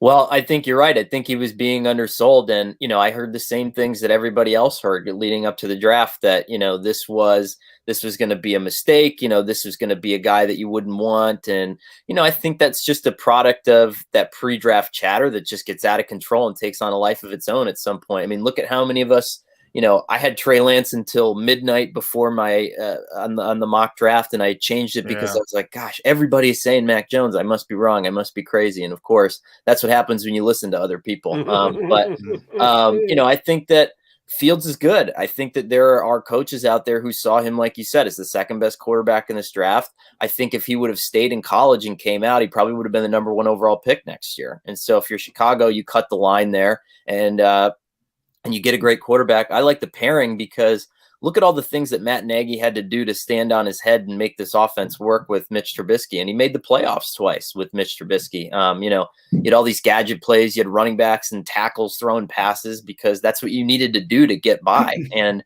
at this point, Justin Fields, you don't have to do that. He's tremendously accurate. He's mobile. It adds a dimension to the Bears offense that they haven't had before. So I think it's great. And then to come back and get maybe my favorite or second favorite left tackle in the draft in the second round. I thought that was just a banner day for Chicago. I thought they couldn't have been more thrilled about the way this weekend worked out. Conor, that second tier of quarterbacks, I think we're at 8, which was an NFL record, the Super Bowl era through day 2. So yeah, Kyle Trask goes to a great situation where he can sit and learn. Kellen Mond, I believe, goes to Minnesota. Davis Mills, really important pick for the Houston Texans for obvious reasons, and Deshaun Watson and that legal situation, a lot of uncertainty. What do you think that second tier? Do you think anybody has a real chance to develop into a legitimate NFL star?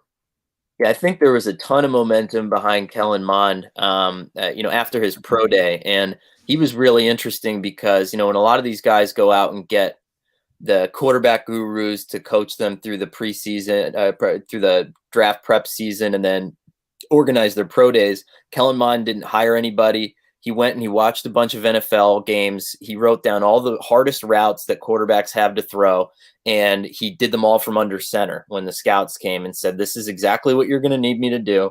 And you don't think I can do any of this, but watch this. And he killed it. And I think that really changed the perception on him. I mean, he was a 6th round pick, and then all of a sudden teams are talking about him being the 6th quarterback off the board. And he just flexed a lot of muscles that I don't think teams knew he had. Plus, that he's mobile. And so Minnesota, there's a lot of attraction there because you've had Kirk Cousins for so long. You kind of know your limitations there. I could see him kind of knocking on the door of a job at some point if they continue to not struggle, because I do think Kirk Cousins is a good quarterback, but like San Francisco and Jimmy Garoppolo, at some point you kind of know your limitations in the offense with a guy, and I think that Mond is interesting there.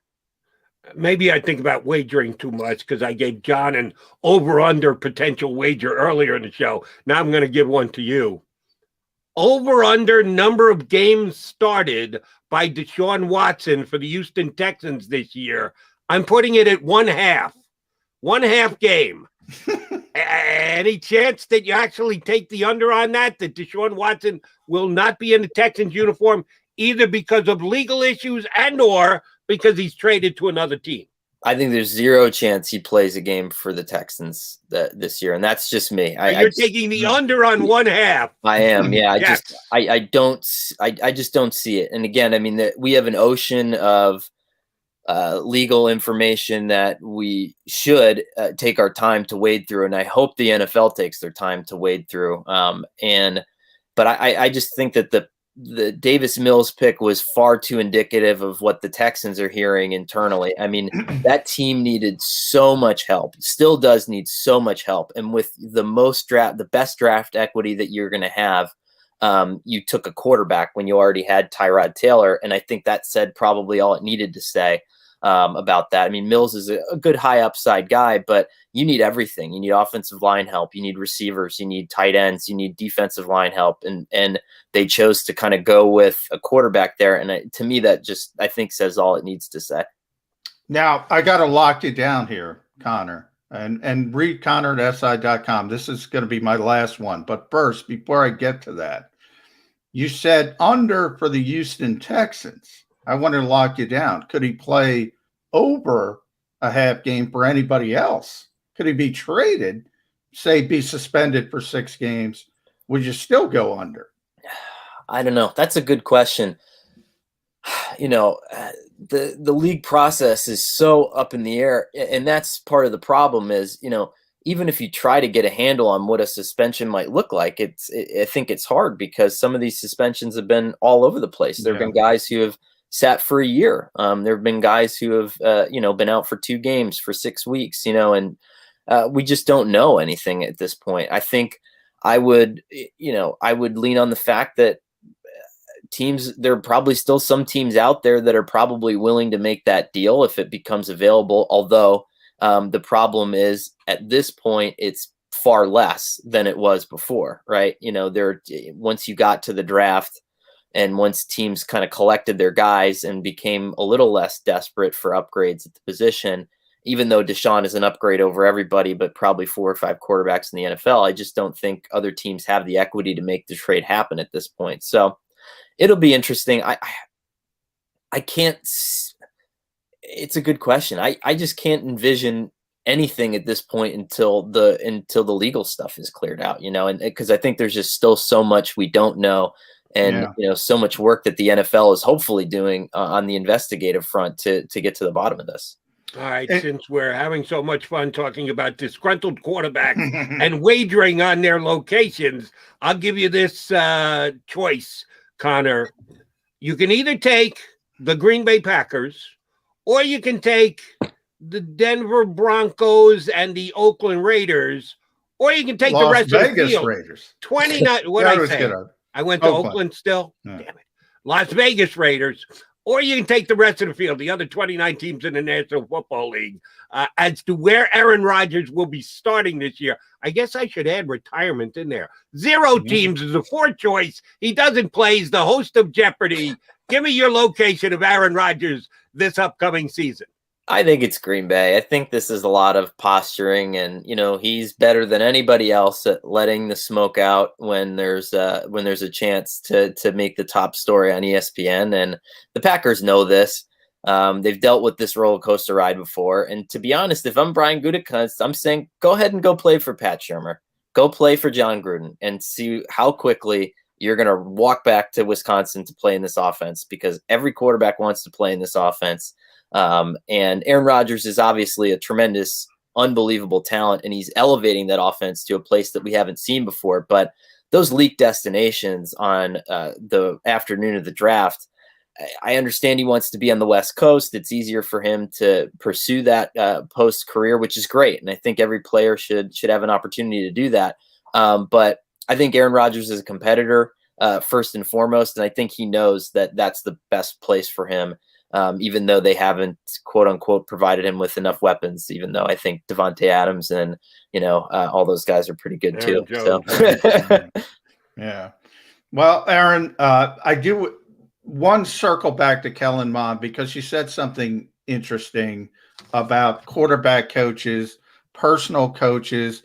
I wonder, it's not just the quarterback position, your thoughts around the league, because I talked to Jeff Stoutland about Jordan Mailata once. And, that is maybe the biggest project in the NFL, starting from literally ground zero, never played a down of football.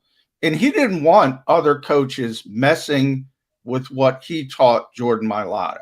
How does the league look at this sort of cottage industry of personal coaches at different positions?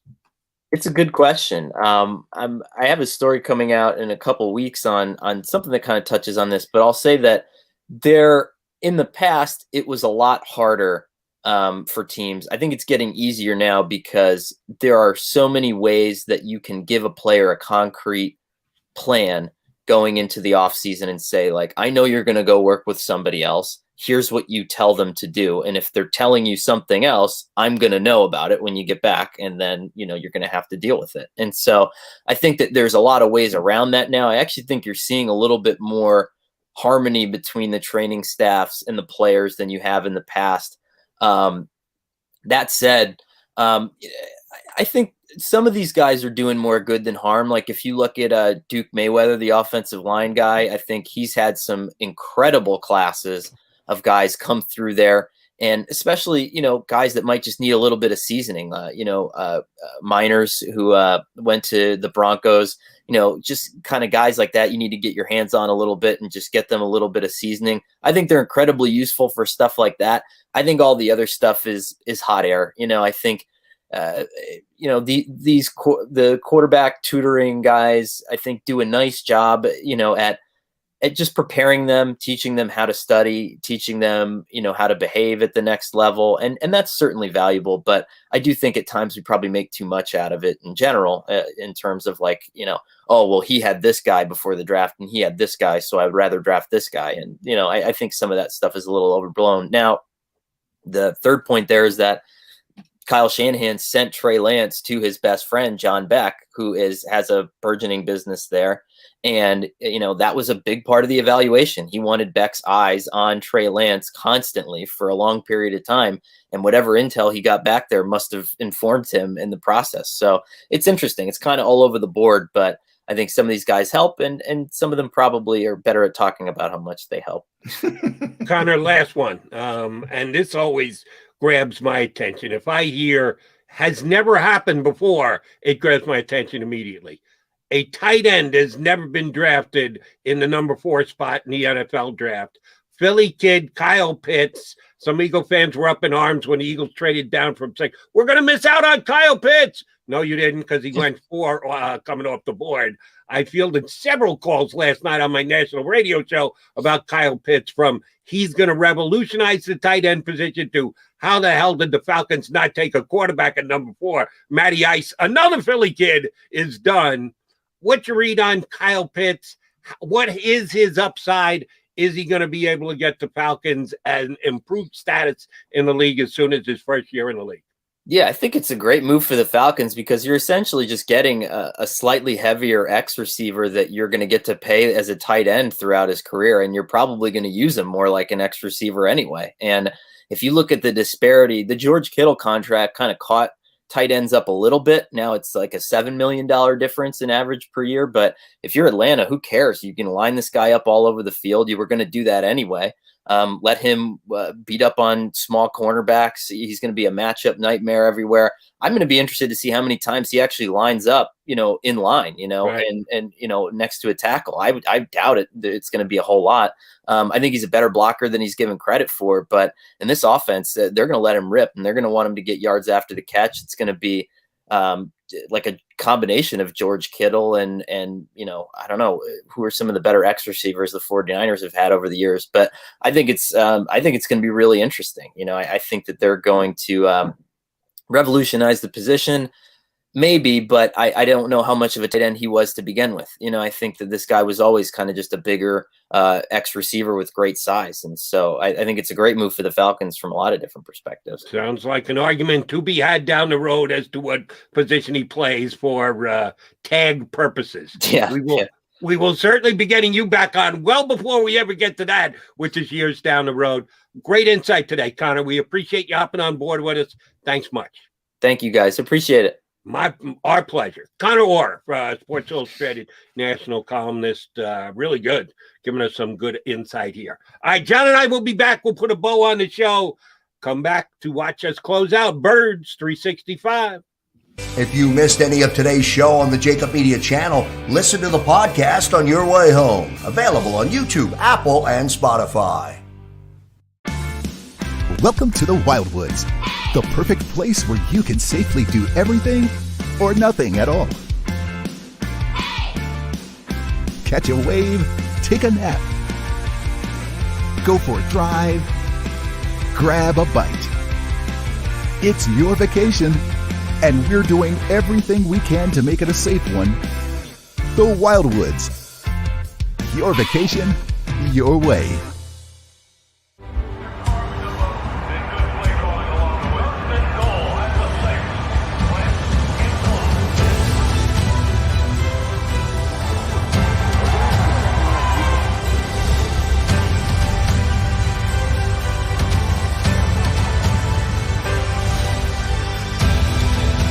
Field of life, First Trust Bank is there for you. Champions on three. 1, 2, 3. Because Philadelphia dreams deserve a Philadelphia bank. The International Brotherhood of Electrical Workers, Local Union 98, is a proud sponsor of The Labor Show with J. and Krause every Saturday night from 6 till 8 p.m. IBEW Local 98's highly trained and superbly skilled electricians are the best in the business, setting the highest safety standards in the electrical industry. So when you're planning your next industrial, commercial, or residential project, choose an IBEW Local 98 union contractor. Learn more at IBEW98.org. The light from a star can take millions of years to reach Earth. So when you look at a star, you're looking back in time. But I see the future. I see exploration and courage. I see my country finding new horizons out there. And I see giant leaps making a comeback. I see myself. The future is where I'll make history.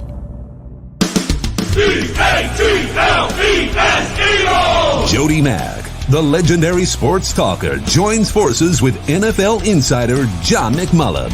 Start your morning with Johnny Mack and Jody Mack across the JAKIB Media Network.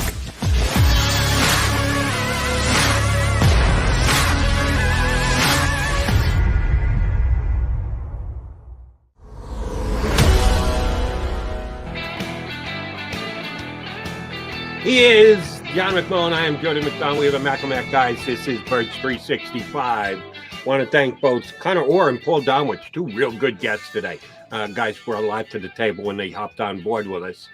Johnny Mac, you do every single day, and I am perusing your Philly Voice column today about the Eagles staying true to their DNA, which they did.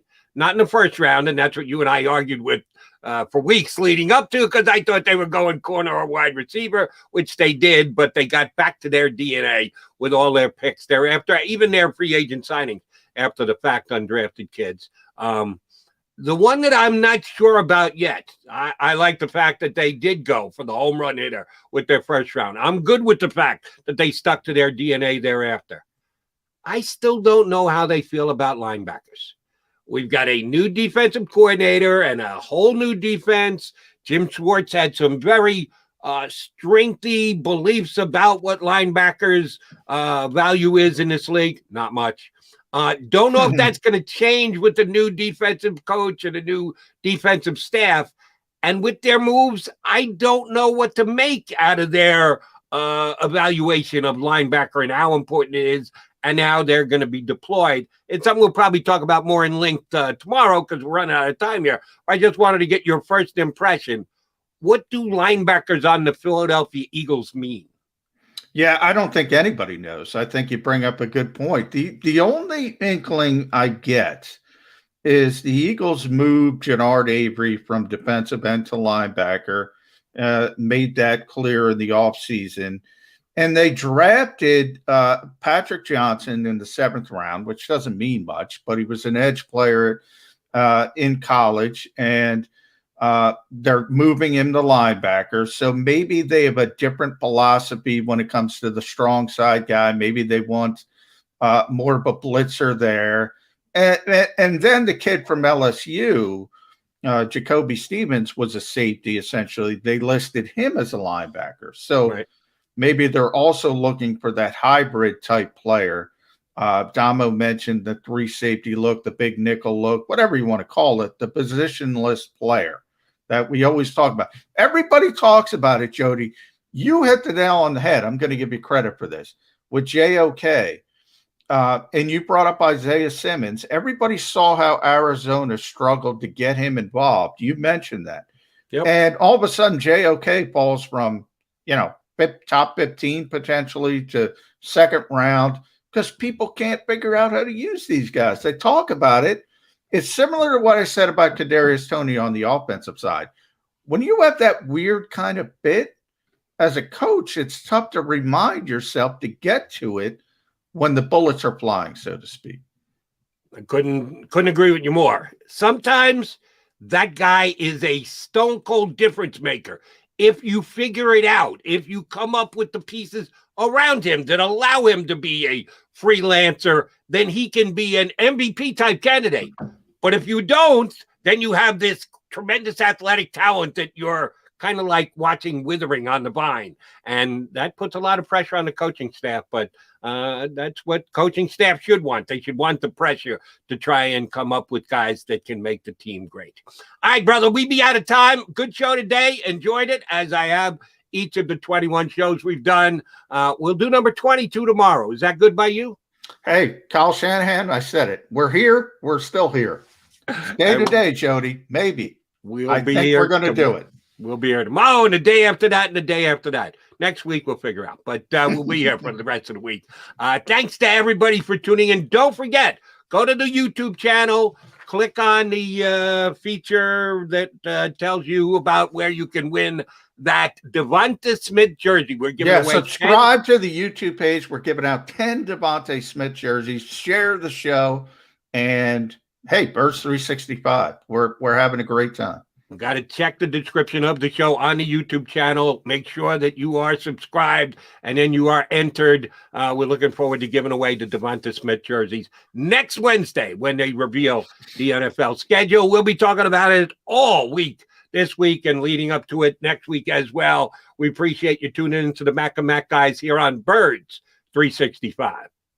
If you missed any of today's show on the JAKIB Media channel, listen to the podcast on your way home. Available on YouTube, Apple, and Spotify.